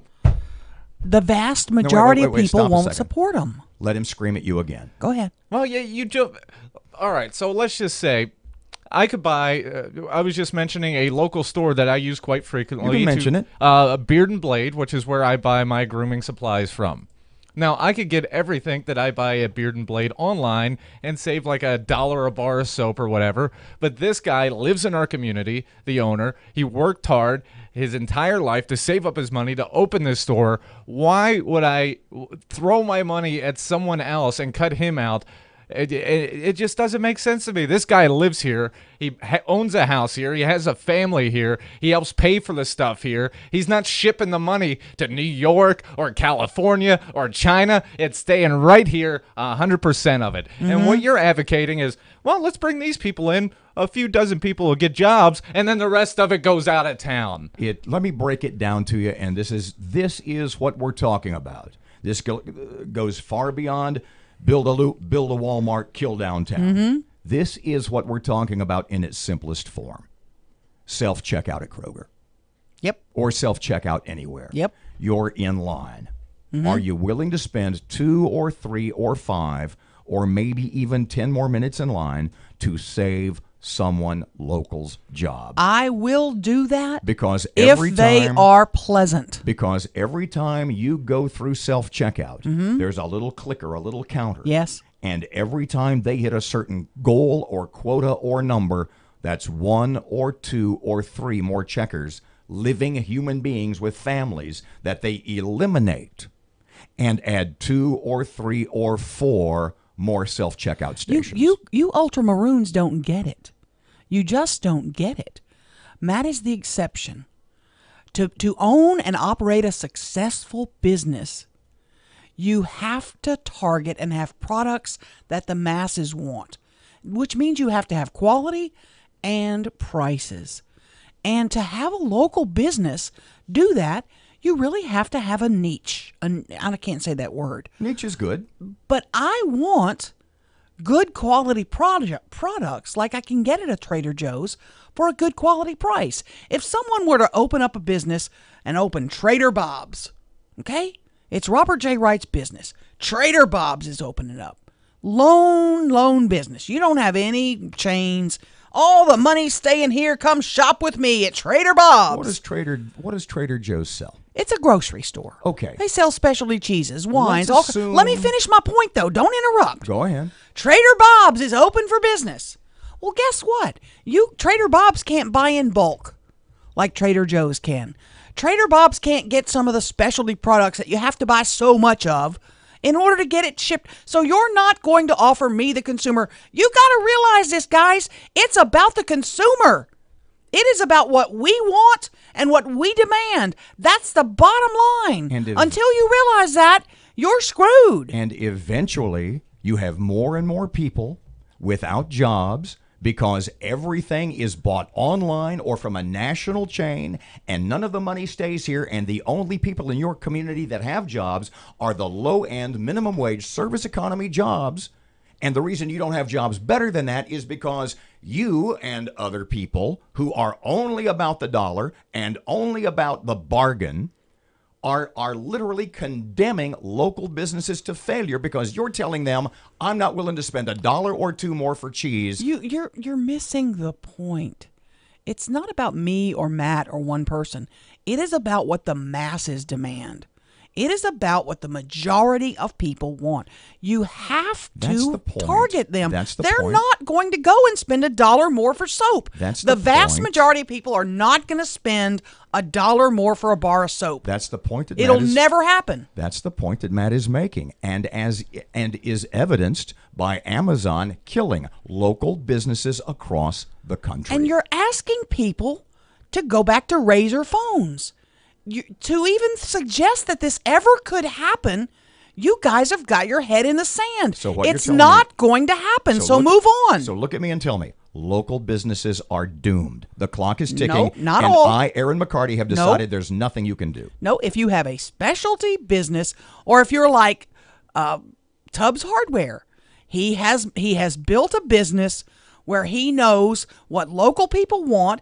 It's a hardware store that sells Cajun stuff.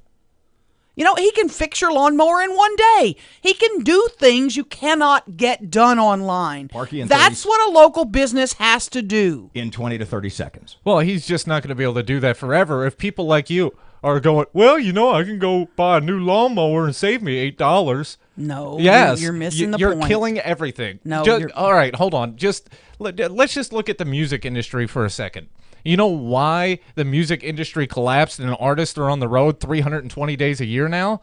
Because people started stealing music illegally. Mm-hmm. That's basically what you're doing. You're stealing money from local people. No, that is offensive. That is offensive to every consumer who wants a bang for their buck. I have a box behind me, a big box. Where is it from? Where did I order it from? Amazon. It is pecans. It is a pile of them. I make special things for Christmas for people. I searched and searched. I looked at Bergerons in New Roads. I looked at Cane River in Natchitoches. I searched everywhere. I'm buying them in bulk. I'm spending a lot of money on this. I wanted to get a good deal for my money. The best deal I could find was buying it on Amazon. And that's what you guys got to understand. So rather than support someone local, because you couldn't find the price you wanted, you bought pecans. Yes. Here in the hotbed of pecanery. Exactly. You bought pecans from New Jersey.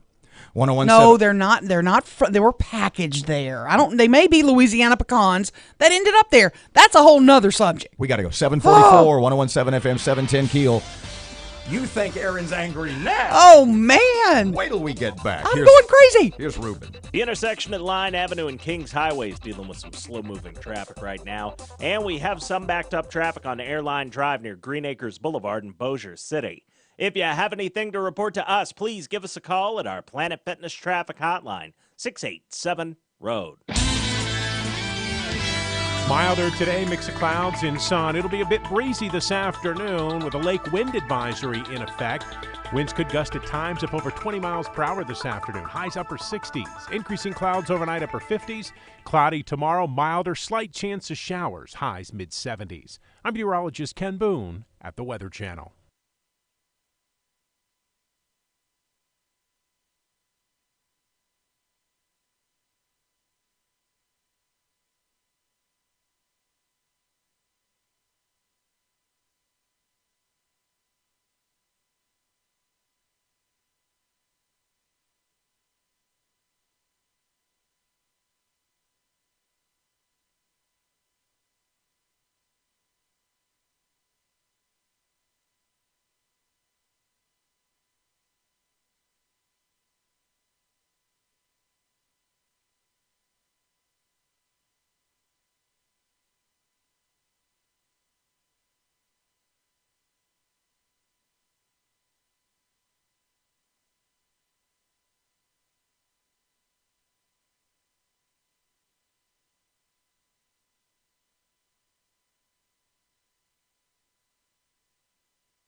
Robert J. Wright and Erin McCarty, 1017 FM and 710 Keel. God, I've only got 3 minutes here. We've got a shout out to our buddy Charles Taylor. You know who he is. Yeah, from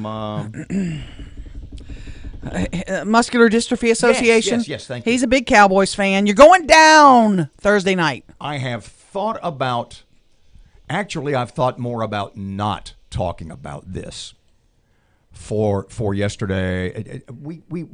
I kind of mentioned this in passing on Monday, and I got a whole bunch of negative feedback on the Keel Facebook page and elsewhere.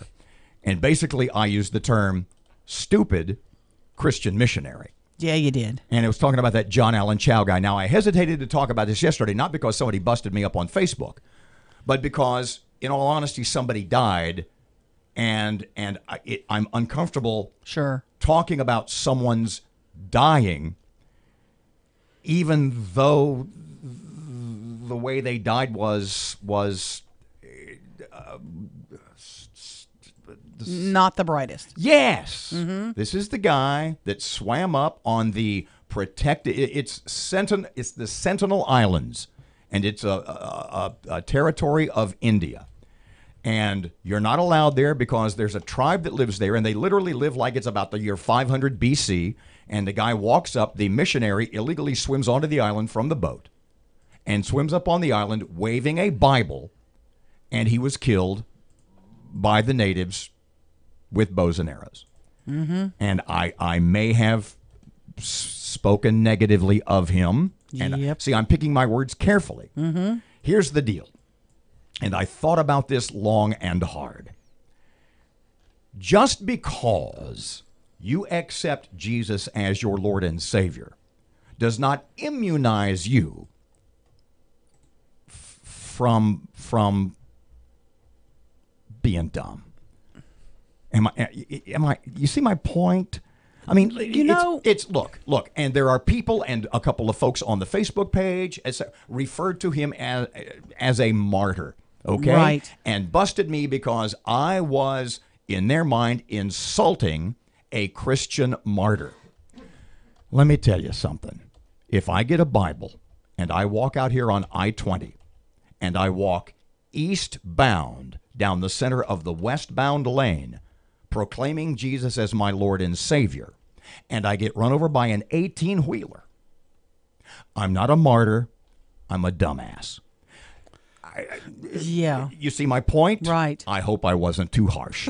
749, 1017 FM and 710 Keel. Robert J. Wright and Erin McCarty. Scott Hughes joins us just after 8 o'clock. He's going to need to calm me down. Here's your money now.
Don't forget Your Money Now, brought to us every weekday, all the time, by Barksdale Federal Credit Union. Keel Sports Update. Here's Fletch. Good morning from the sports desk of 1130 The Tiger. This is Tim Fletcher. The college football playoff rankings came out last night as expected. Alabama's number 1, Clemson 2, Notre Dame 3. Georgia is ranked 4th with Oklahoma and Ohio State 5th and 6th, waiting to pounce if Georgia loses to Alabama in the SEC championship game on Saturday. LSU is ranked 10th. UL Monroe was bombing away from the beginning of the game. They sank 10 of 16 three-pointers in the first half on their way to an 80-52 romp past Northwestern State Tuesday night in Prather Coliseum. Wichita State transfer Deshaun Smith, the senior guard, had 26 points. Number 7 LSUS used a strong second half to cruise past Dillard Tuesday evening down in New Orleans. The Pilots improved to 6-4. At Bipsy, Eric Parrish, a Nevada signee, led the Cavaliers to a 91-61 rout of the Cy-Fair Learning Center Falcons at Billy Montgomery Gym Tuesday night. From the sports desk of 1130 The Tiger, this is Tim Fletcher.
1017 FM and 710 Keel, Robert and Erin. How's your post going, Cowboys and Saints post? It's okay. Should the Shreveport-Bossier area root for the Saints or the Cowboys? My contention is we should be a Saints team. Saints City, at least this Thursday night. My contention is the Shreveport-Bossier City area roots for whichever of the two teams has the better record. They do. There are some fair weather fans, and I get that. And I'm a Cowboys lover. Some.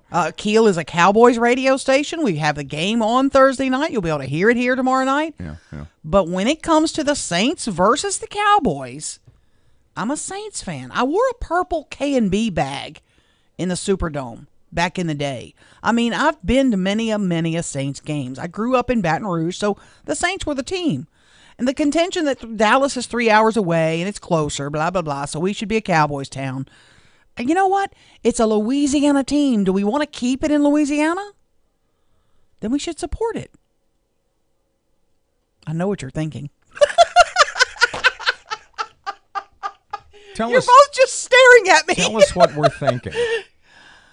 Louisiana business, we should support it. Louisiana business, why don't we support it? I know what you're thinking. Scott, why don't you say that clearly?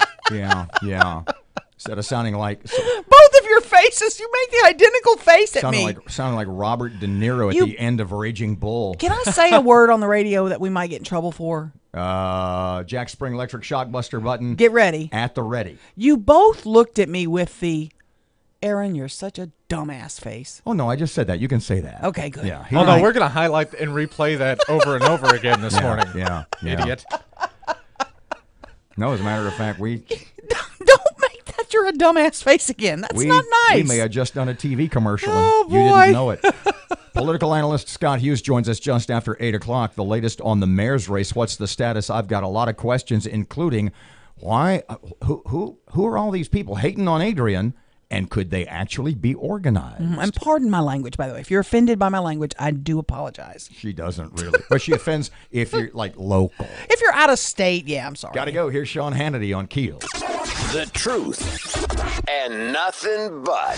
This is the Sean Hannity Morning Minute. I identified from the beginning 5 forces that this president has against him. 1, the Democrats, obviously. You're going to see this on a level you can't even imagine when they take office in January. There'll be nothing done for the American people. They will be exposed as having one goal and one goal only, and that is the continued delegitimization of the president, but ultimately it's the destruction of the president, and by any means necessary. And where they go, they will. I am telling you, they're going to misinterpret these midterm election results. And nobody in the media, they don't really talk a lot about the election. He can't campaign for 435 members of Congress, but he did strategically target, aimed, and fought for the Republicans keeping the U.S. Senate. Keeping you on the straight path. Later today, it's the Sean Hannity Show.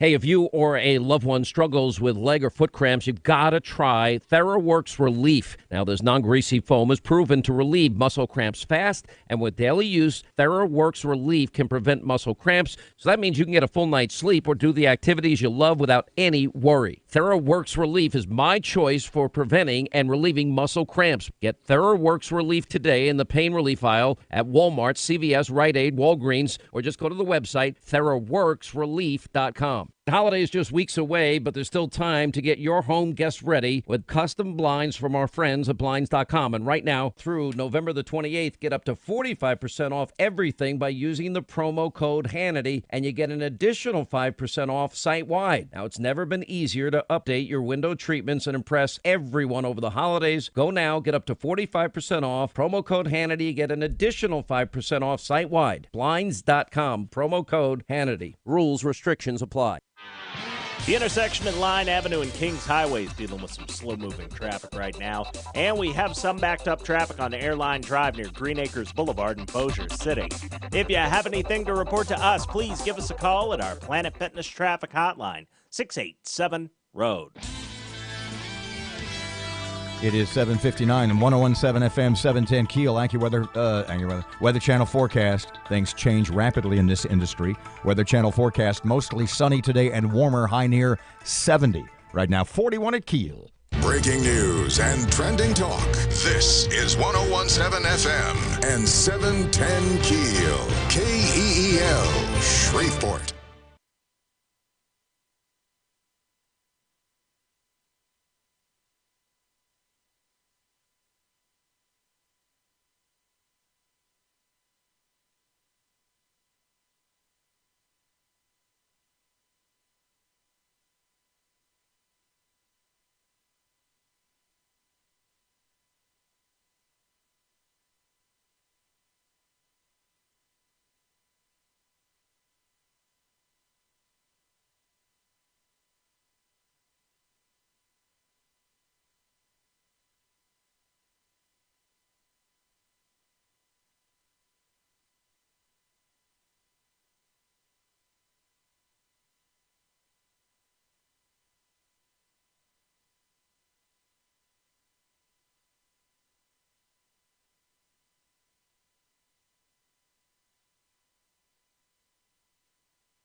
Just past 8 o'clock, Robert and Erin, 1017 FM and 710 KEEL. That KEEL app, a free download from Office Furniture Source.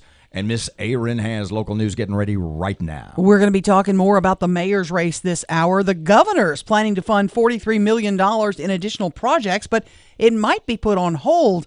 And those responsible for the Camp Minden explosion are due in court today. Speaking of the mayor's race, lots of questions, and we will ask political analyst Scott Hughes in less than 15 minutes. I'm looking forward to this more than anything in a while. Mm-hmm. Plus, like, if there's an active shooter somewhere, what's the best line of defense? There's a school in Michigan that thinks it's throwing hockey pucks at the shooter. Yeah, that'll do it. We will discuss. Oh, boy. Plus, Fletcher in sports and traffic and weather, and it's all coming up this hour. And it's right here on KEEL.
information. KEEL News now. Those responsible for the Camp Minden explosion are set to be sentenced today. Matt Parker with that. The co-owner and 4 officers from Explo Systems will be sentenced today for their part in the 2012 explosion at Camp Minden. Co-owner David Allen Smith and the 4 other men have pled guilty over the past year to conspiracy or making false statements regarding the improper storage of more than 14 million pounds of M6 propellant at Camp Minden. The men admitted to submitting false statements to the Army and ordering lower-level employees to hide improperly stored explosives during inspections. From 101.7 FM and 710 KEEL, I'm Matt Parker. School bus crash yesterday afternoon near Uri and Stoner. It was bus number 516. A car slammed into the back of the bus at the red light. No children were on the bus. Shreveport police looking for a man who falsely identified himself as a police officer during a traffic incident. According to police, the victim was headed on North Market Street when the suspect waved him over. The suspect claimed he was a police officer and that the victim cut him off. The man then pretended to check for any outstanding warrants before fleeing the scene. The suspect described as a white man driving a black pickup truck. The family of Jalen Thomas held a vigil last night in Cullen. 1 year ago, Thomas was shot and killed by 2 other teens in Spring Hill. Thomas is remembered as an outstanding football player and someone who had a positive impact on the Spring Hill community. Shreveport police trying to track down the 2 men responsible for breaking into a home on Sevier Street last week.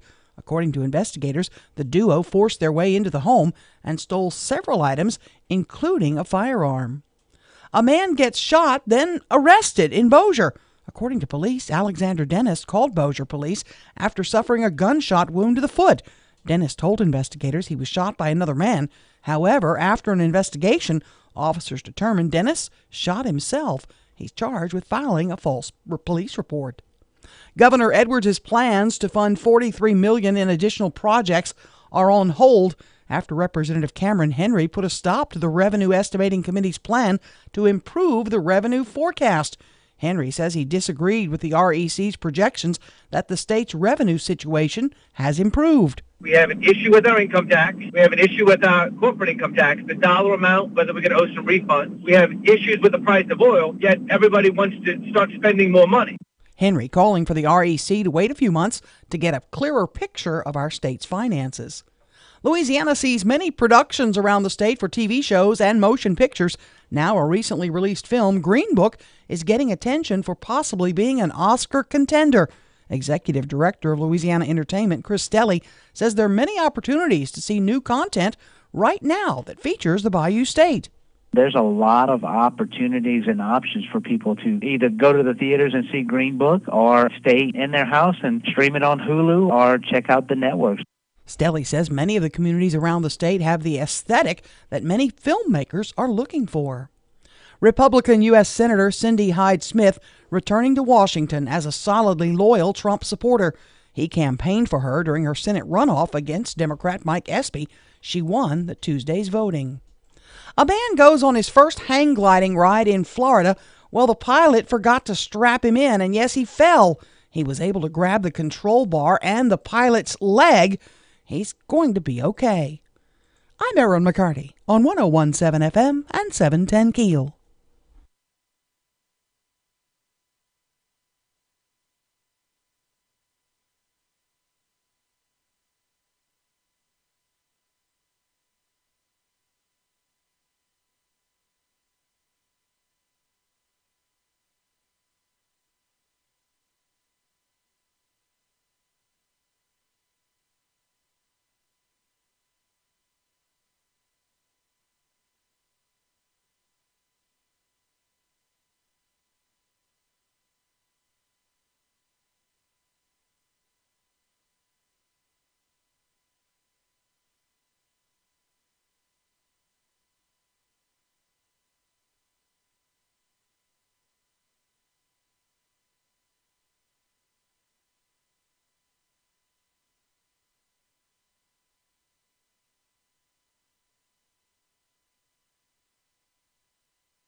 8 o'clock, 101.7 FM and 710 Keel. Rubin time. Traffic's here.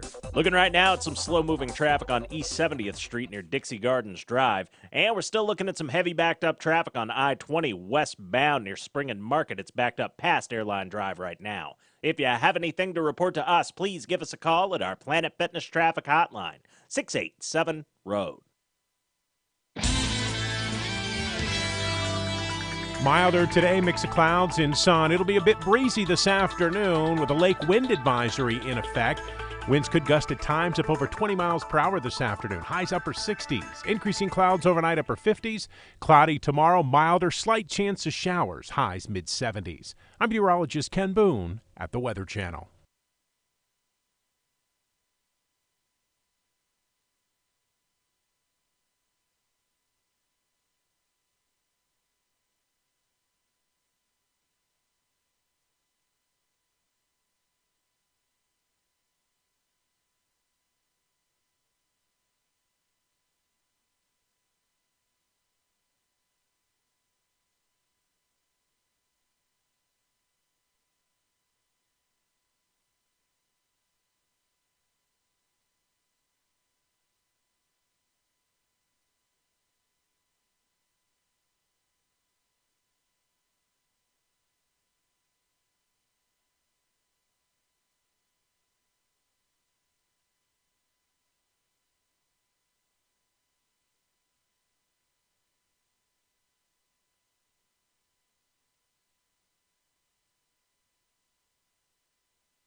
.101.7 FM and 710 Keel. Robert J. Wright and Erin McCarty. The Keel app is a free download presented by Office Furniture Source. Ever since you got Scott to agree to come in yesterday, you got him on the phone, you texted a couple of times, and he said, I'll be free from 8 o'clock.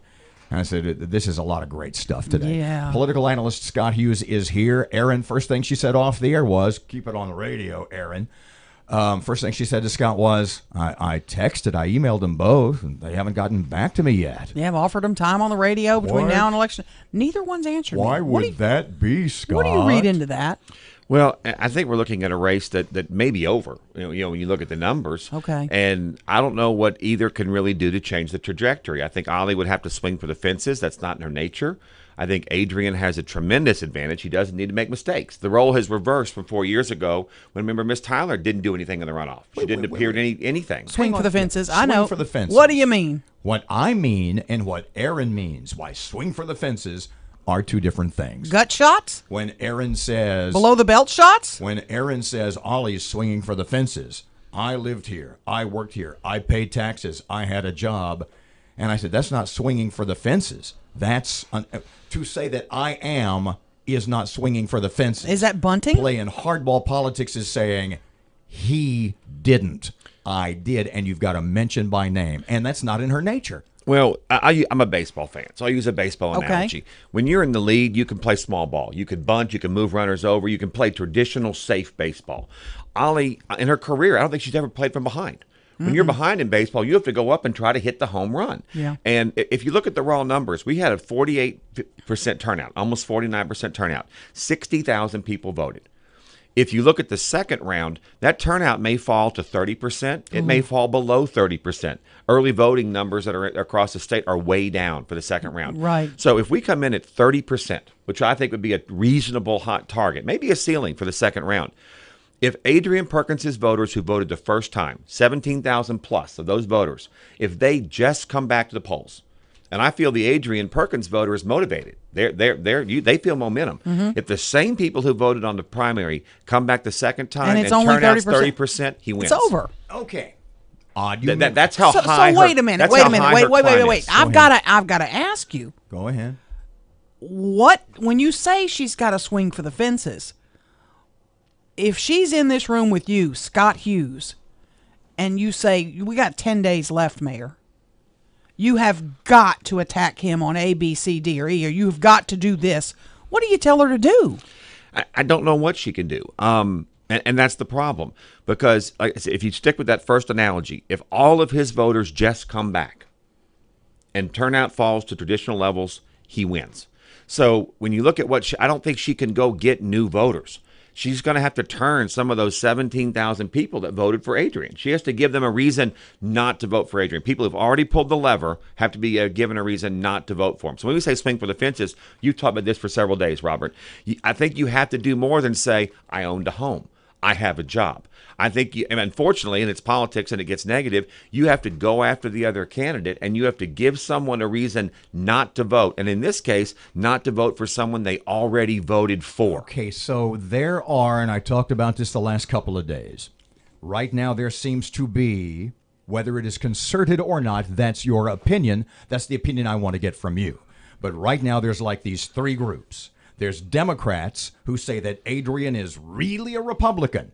And there are Democrats who are saying, hey, Democrats, meaning the people, a lot of Democrats who voted for Adrian. They're saying, Republicans voted for Adrian. Republicans voted for Trump. You hate Trump. How can you vote for Adrian again? There's anti-Adrian group number one. Anti-Adrian group number two. Republicans who say, holy cow, he may really be a Democrat. Who would have thought? And group number three, who say he's neither a Republican nor a Democrat, but say he's controlled by old Shreveport money of both parties, that he's not new blood, but is really just a puppet of the old guard. Are those three groups in any way, are they organized possibly by someone pro-Ali? Because none of them will endorse Ali outwardly. I'm going to answer your question by saying yes, but I'm going to change the three groups. Oh, please. As I look at Shreveport politics, I've traditionally seen four groups in Shreveport. And I'll outline it like this. You traditionally in the African-American community have had two power groups.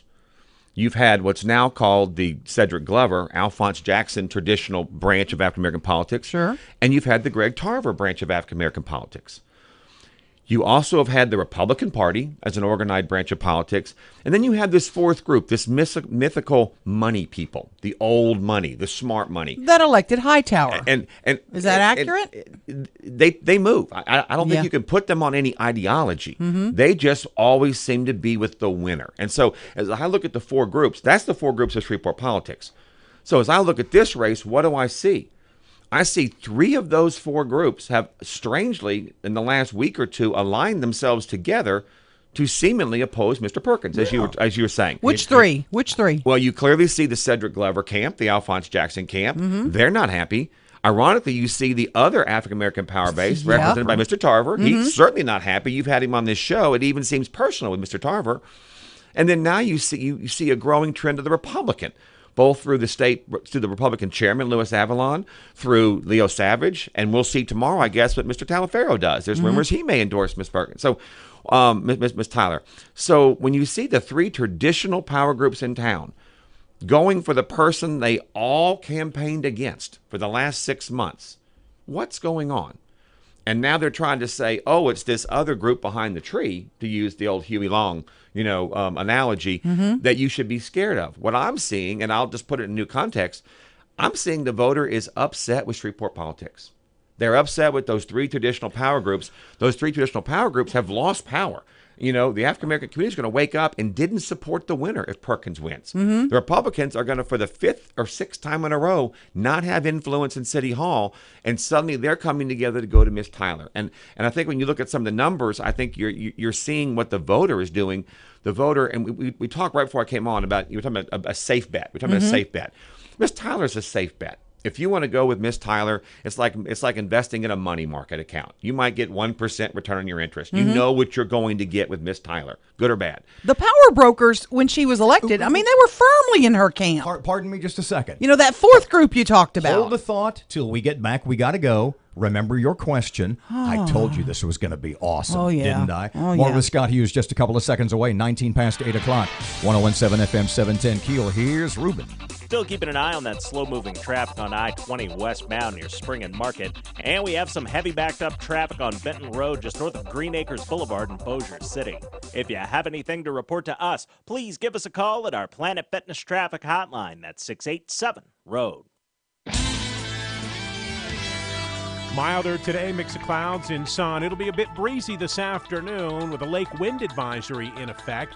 Winds could gust at times up over 20 miles per hour this afternoon. Highs upper 60s. Increasing clouds overnight upper 50s. Cloudy tomorrow, milder, slight chance of showers. Highs mid 70s. I'm meteorologist Ken Boone at the Weather Channel.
.101.7 FM and 710 Keel. Time for sports. Here's Fletch. Good morning from the sports desk of 1130 The Tiger. This is Tim Fletcher. The college football playoff rankings came out last night. As expected, Alabama's number 1, Clemson 2, Notre Dame 3. Georgia is ranked 4th with Oklahoma and Ohio State 5th and 6th, waiting to pounce if Georgia loses to Alabama in the SEC championship game on Saturday. LSU is ranked 10th. UL Monroe was bombing away from the beginning of the game. They sank 10 of 16 three-pointers in the first half on their way to an 80-52 romp past Northwestern State Tuesday night in Prather Coliseum. Wichita State transfer Deshaun Smith, the senior guard, had 26 points. Number 7 LSUS used a strong second half to cruise past Dillard Tuesday evening down in New Orleans. The Pilots improved to 6-4. At Bipsy, Eric Parrish, a Nevada signee, led the Cavaliers to a 91-61 rout of the Cy-Fair Learning Center Falcons at Billy Montgomery Gym Tuesday night. From the sports desk of 1130 The Tiger, this is Tim Fletcher.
1017 FM and 710 Keel. Robert and Erin, another segment or so with political analyst Scott Hughes. Rather than repeat the question you started at the end of the last segment, read to Mr. Scott the text that you got, without mentioning specific names, from a Shreveport city councilman. And this sort of ties into a neat little bow, Scott will, the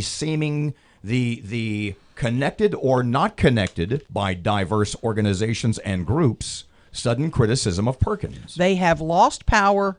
It's time for a real change. Yeah, I think that's exactly what we were talking about before the break. The traditional power groups in Shreveport are not having influence in this election. And I think you're seeing I was kind of closing with a stock analogy, money analogy. I said, those that want to bet on Ollie, she's a safe bet. She's like buying a money market or a CD. You'll get a 1% return. Perkins is like the sexy stock. You don't know what you're going to get with him. You could lose all your money, or it could be Walmart stock. It could hit big, Amazon stock, and it could have a huge return.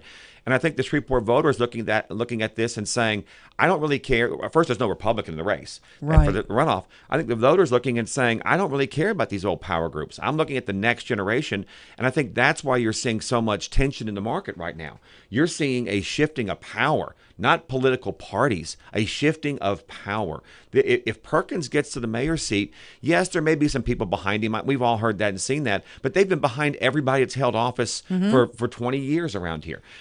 Can he manage that? That's what we're going to watch, I think. And so that's the only negative they're throwing at him, plus the voting. He's got some things that are coming after him, but it's not seeming to move his numbers. I mean, his numbers are strong, and when you look at the numbers, the hill Ollie has to climb, it's almost insurmountable. He's not. The people that I know that have met with him since the election say he's really firm on. He's not making deals with people.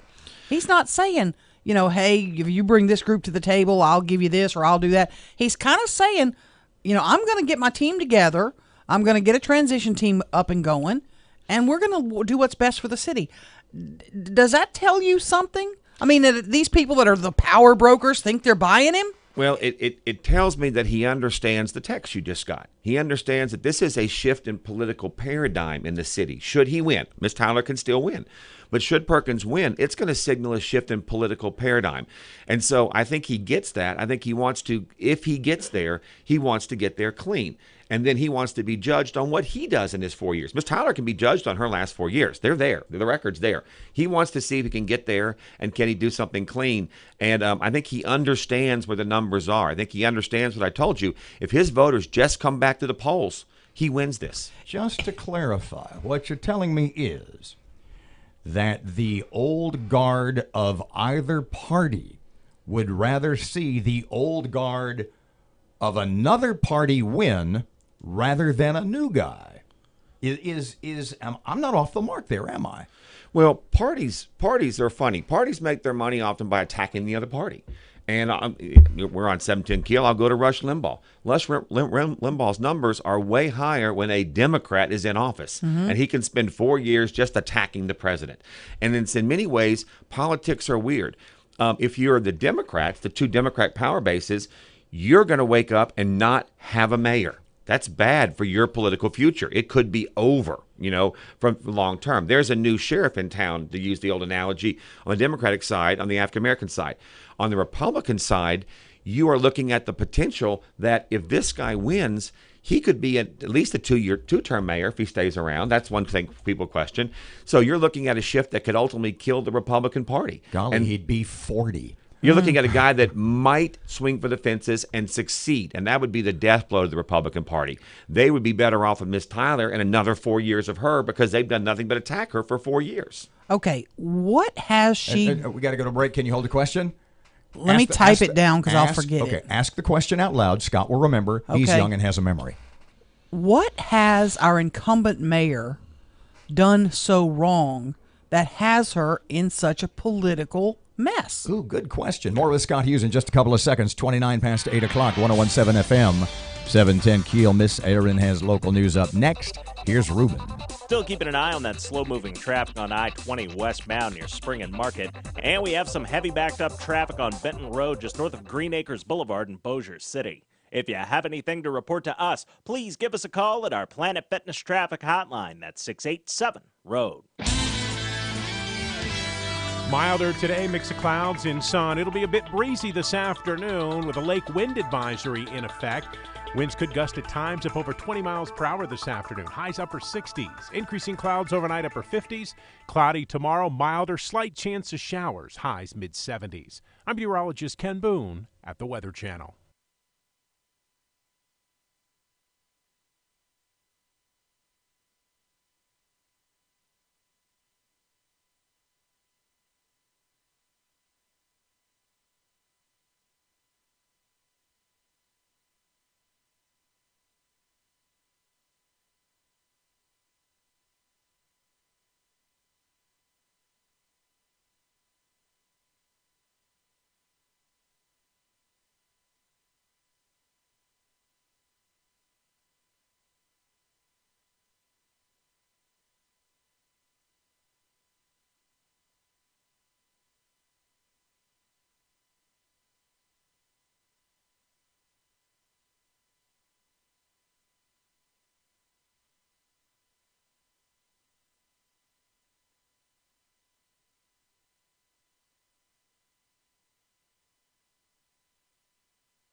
Power of information. KEEL News now. President Trump threatening a government shutdown, demanding more money for border security, specifically $5 billion toward building a wall. The president urging lawmakers for bipartisan funding, but a partial government shutdown could be looming. House Majority Leader Steve Scalise appeared on Your World with Neil Cavuto on the Fox News Channel. That's a question Chuck Schumer is going to have to ask. You know, he was in that boat a few years ago, and it didn't work well for Chuck Schumer during the Schumer shutdown. But ultimately, there's an opportunity for an agreement to be reached here. And it's all about border security, and $5 billion is the number. Critics of the president say a border wall is a waste of money and that it is an outdated security measure. The co-owner and 4 officers from Explo Systems are due to be sentenced today for their part in the explosion at Camp Minden. Co-owner David Allen Smith and the 4 other men have pled guilty over the past year to conspiracy or making false statements regarding the improper storage of more than 14 million pounds of M6 propellant at Camp Minden. Shreveport police on the hunt for a fake officer. Matt Parker explains. Shreveport police are searching for a man who falsely identified himself as a law enforcement officer during a traffic incident. According to police, the victim was driving on North Market Street when the suspect waved him over to the side of the road. The suspect claimed he was a law enforcement officer and that the victim cut him off in traffic. The man then pretended to check for any outstanding warrants before fleeing the scene. The suspect is described as a white male driving a black pickup truck. From 101.7 FM and 710 KEEL, I'm Matt Parker. School bus crash yesterday afternoon near Uri and Stoner. It was bus number 516. A car slammed into the back of the bus at the red light. No children were on the bus. The family of Jalen Thomas held a vigil last night in Cullen. 1 year ago, Thomas was shot and killed by 2 other teens in Spring Hill. Thomas is remembered as an outstanding football player and someone who had a positive impact on the Spring Hill community. Shreveport police trying to track down the 2 men responsible for breaking into a home on Sevier Street last week. According to investigators, the duo forced their way into the home and stole several items, including a firearm. A man gets shot, then arrested in Bossier. According to police, Alexander Dennis called Bossier police after suffering a gunshot wound to the foot. Dennis told investigators he was shot by another man. However, after an investigation, officers determined Dennis shot himself. He's charged with filing a false police report. The Mississippi Senate race is now over. Incumbent Republican Cindy Hyde-Smith defeats Democratic candidate Mike Espy in the special election runoff. Senator Hyde-Smith takes time to thank her campaign staff for helping in the victory. Boy, being on that MAGA wagon, as we called it, the Make America Great Again bus, We have bonded, we have persevered, we have gotten through things. We were successful today, but it is because of the staff that's behind me. Thank you so much from the bottom of my heart. With this victory, Republicans now expand their incoming Senate majority to 53 seats. A new survey is out with the most popular baby names. For girls, the top three: Sophia, Olivia, and Emma. And for boys, Jackson, Liam, and Noah. Faculty members at Oakland University in suburban Detroit have gotten hockey pucks, and they're being trained to use them to potentially thwart active shooters. Professor distributed the pucks to 800 members. He says to fight effectively, faculty and staff members need to be prepared to throw heavy objects that could cause a distraction. I'm Erin McCarty on 101.7 FM and 710 KEEL. News brought.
.101.7 FM and 710 KEEL. Robert J. Wright and Erin McCarty, 22 away from 9 o'clock. Scott Hughes is here for another segment or 10.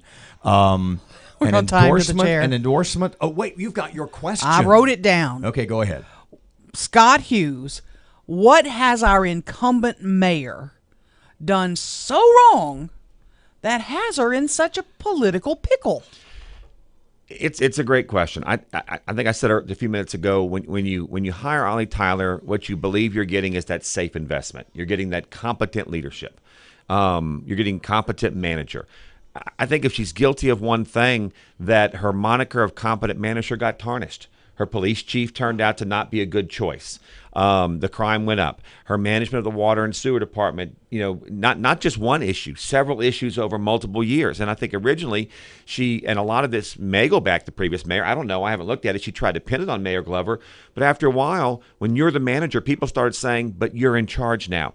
And I think this image she'd had of all these years of a competent manager got tarnished. And when that gets tarnished, I don't think she has anything else left. She's not an inspirational leader. She had no vision. She's a competent manager. And I think it's a fair question. I'm not sure she's done a horrible job, but I think the people in Shreveport are saying, we want better. And I think that's where she's a victim of this wave that's coming that seems to want something different. And that something different is Adrian Perkins. And I'm going to turn the clock forward for you. I know you probably don't like to do this. Adrian Perkins wins on December 8th. What are the things Scott Hughes is going to be watching for to see if what he's promising will happen? Assuming Adrian wins, as a political watcher, I'm going to look for a couple things. Number one, what do you do with the police department? That's been a huge issue. Ben Raymond is now the interim police chief. Who do you pick as your police chief? How do you handle that? Are you a mayor that shows up at crime scenes at 10:30 at night when someone gets shot to visit? Are you a mayor that stands back and lets the police? I mean, how do you handle that? There's a lot of imagery related that he could do that does it. Do you go progressive policing? Do you do some of the things that were tossed around? Cameras. What do you do to affect crime? Because if you can't fix the crime, nothing else you're going to do matter. Number two, I look at if Adrian is in City Hall, what do you do with City Hall? Do you come in and say everybody here keeps their jobs, or you come in here and say everybody here turn your resignation in? You can reapply for every job, and you relook at every city department head. Because I have a feeling that there's a belief that City Hall needs to be, I'm not say cleaned out, I'll say looked at, because there's good people that have worked there. Mm-hmm. But if you look at administrations, it may be time to look at how we reorganize or how we put some new management in there. And number three, I think particularly with Adrian, because you ran on this, how aggressive are you going to be going out and promoting our community and bringing jobs here? What are you going to do in the first 6 months? Are you going to get on that plane and go to Germany and try to get that automotive factory to go with Bentler Steel, like you said? Are you going to go visit Trader Joe's? Are you going to find the money to do city Wi-Fi? Are you going to go visit with the Trader Joe's? Are you going to go places and say Shreveport's open for business? Mm-hmm. And then does that realize some gains for you in the first couple of years? And then number four, which I think some of us, it's a geeky thing, but how, if you are mayor, are you going to work with a brand new city council? Because that's an unknown. We have no idea how he's going to do in that managerial deal. And the city council is all new. We talk about this wave that's coming in that people seem to want new. We're going to have 4 new city council members. It's an all-new city council. Mm-hmm. So that relationship has to be managed very carefully as well. And some of those city councilmen are very savvy political people. Adrian's got to move into that new world. The police union endorsement, where the members were 80% Perkins, 13% no preference, 7% Mayor Tyler, is I don't want to say omen, but you know where I'm going. What do you think that foretells about the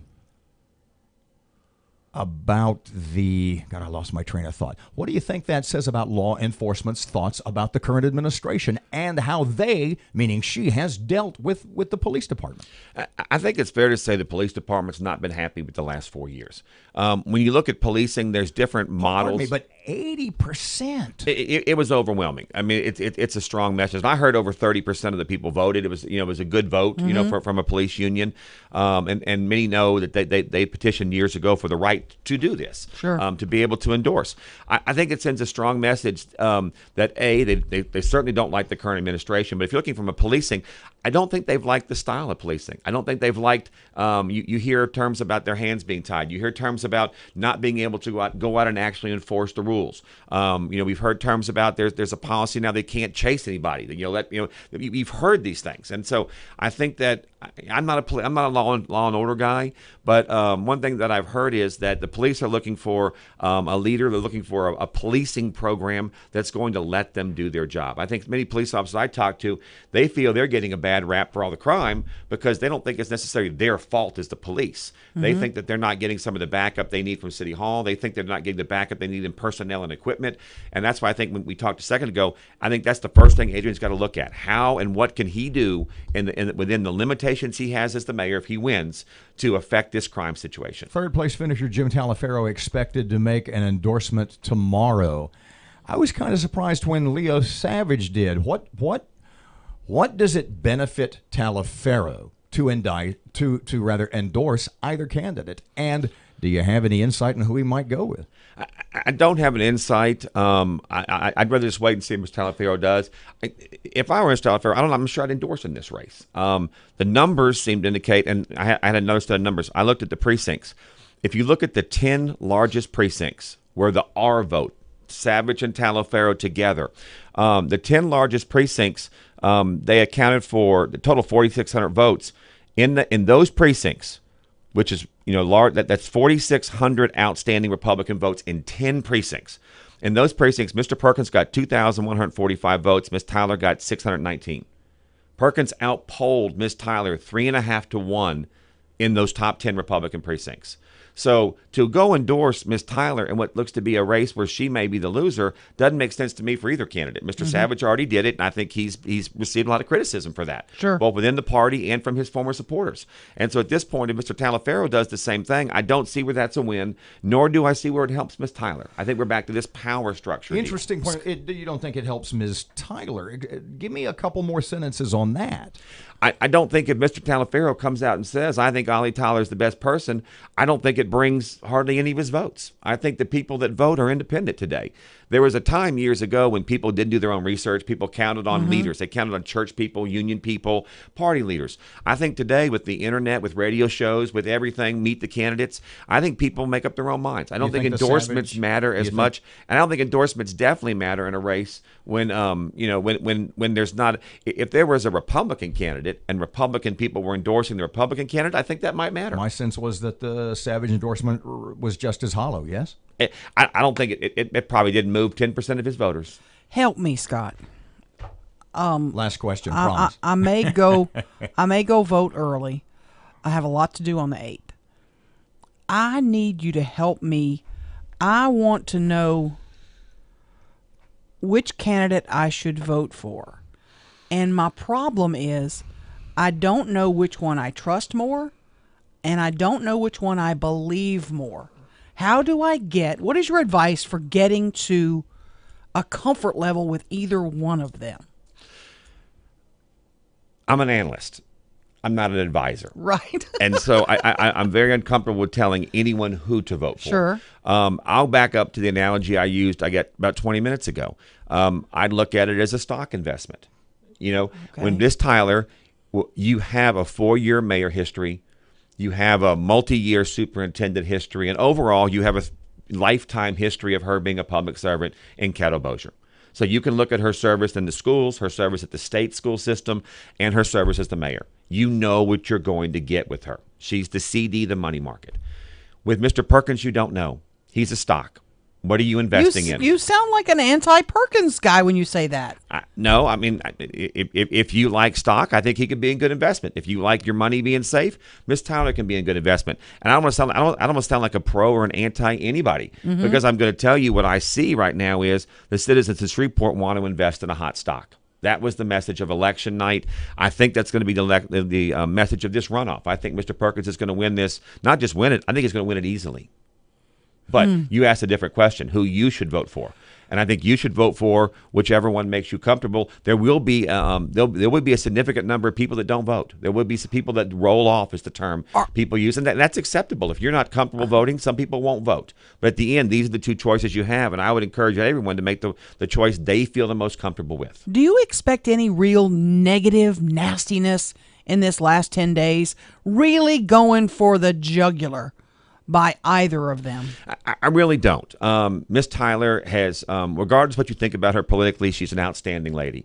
And I think that she has a lifetime career of service. I don't see her attacking in the final days just to win a political office. I see her going out with dignity. I see her winning and losing on her record. It's not her nature. I would be shocked if she did that.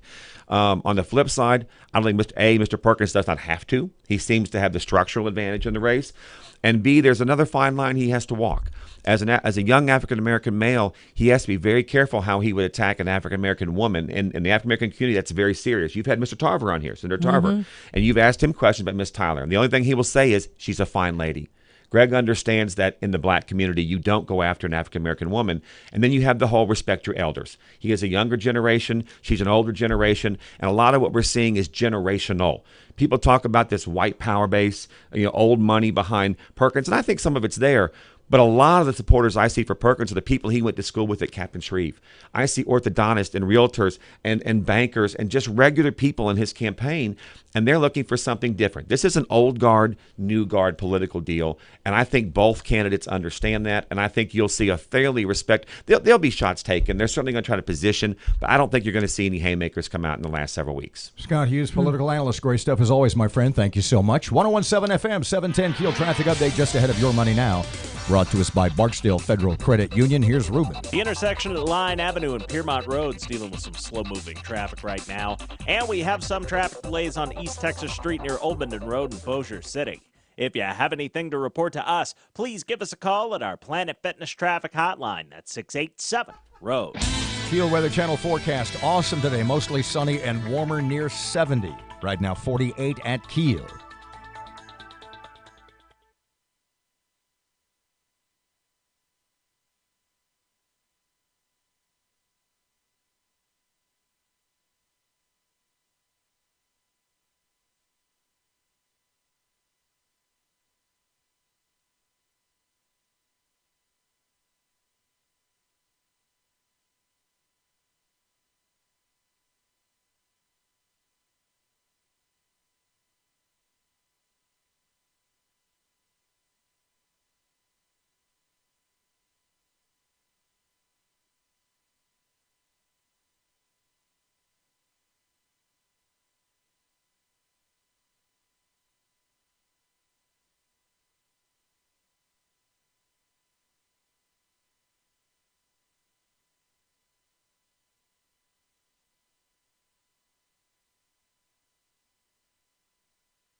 You're listening to American Ground Radio's Morning Minute. A new poll out says that roughly half of the millennial generation believe that America has never been great and that Barack Obama was more important than George Washington. Yeah, we're talking about George Washington, the man who led the successful revolution against Great Britain, presided over the writing of the Constitution, served as the country's first president, and took the historically unprecedented action of stepping down from leading his country to ensure a peaceful transition of power. It's okay to have your own opinions. Just make sure they're grounded in fact. And the fact is, Barack Obama's presidency was only possible because George Washington did it first. American Ground Radio, where building a better America begins with building a better us. Return each weeknight from 6 to 7 p.m. with Louis R. Avalone and Stephen Parr on 101.7 FM and 710 KEEL and streaming live at KEELnews.com.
101.7 FM and 710 KEEL, Robert and Erin.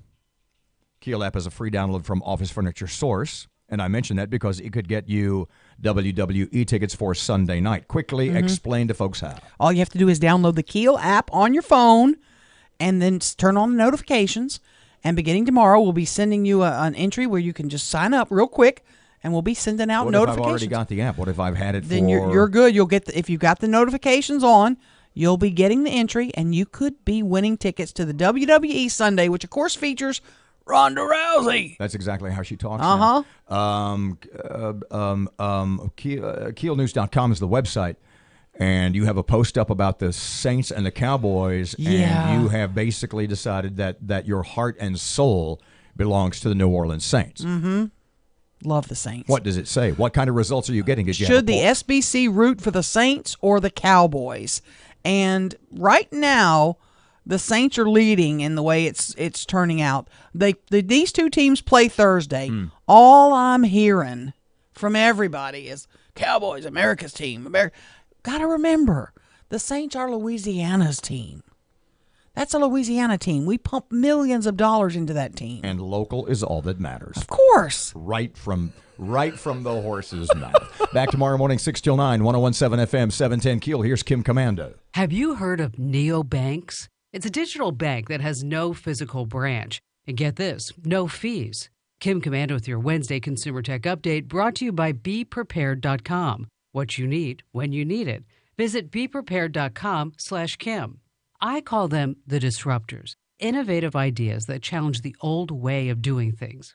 In 2017, traditional banks charged customers over $34 billion in fees. But many people don't need a bank with marble floors and tellers or even a checking account. So neobanks give you a spending account. It's completely free, no minimum balance, no overdraft fees, no monthly fees. If you need a check to pay a bill, the digital bank will create and mail one for free. Neobanks make money when you spend money using their Visa card. They get a small percentage. They offer cash back and free ATMs too. Just make sure the neobank is FDIC insured. I'm Kim Commando. I love talking about SimpliSafe because it's a fantastic security system. With SimpliSafe, there are never any hidden fees or long-term contracts. And because they want everyone to feel safe in their home, SimpliSafe's prices are always honest and fair. You can get around-the-clock professional monitoring for just $14.99 a month. And because they already have great pricing, you guys aren't going to believe the deal SimpliSafe is offering my listeners. They rarely do anything like this, but just for you guys and just for a limited time.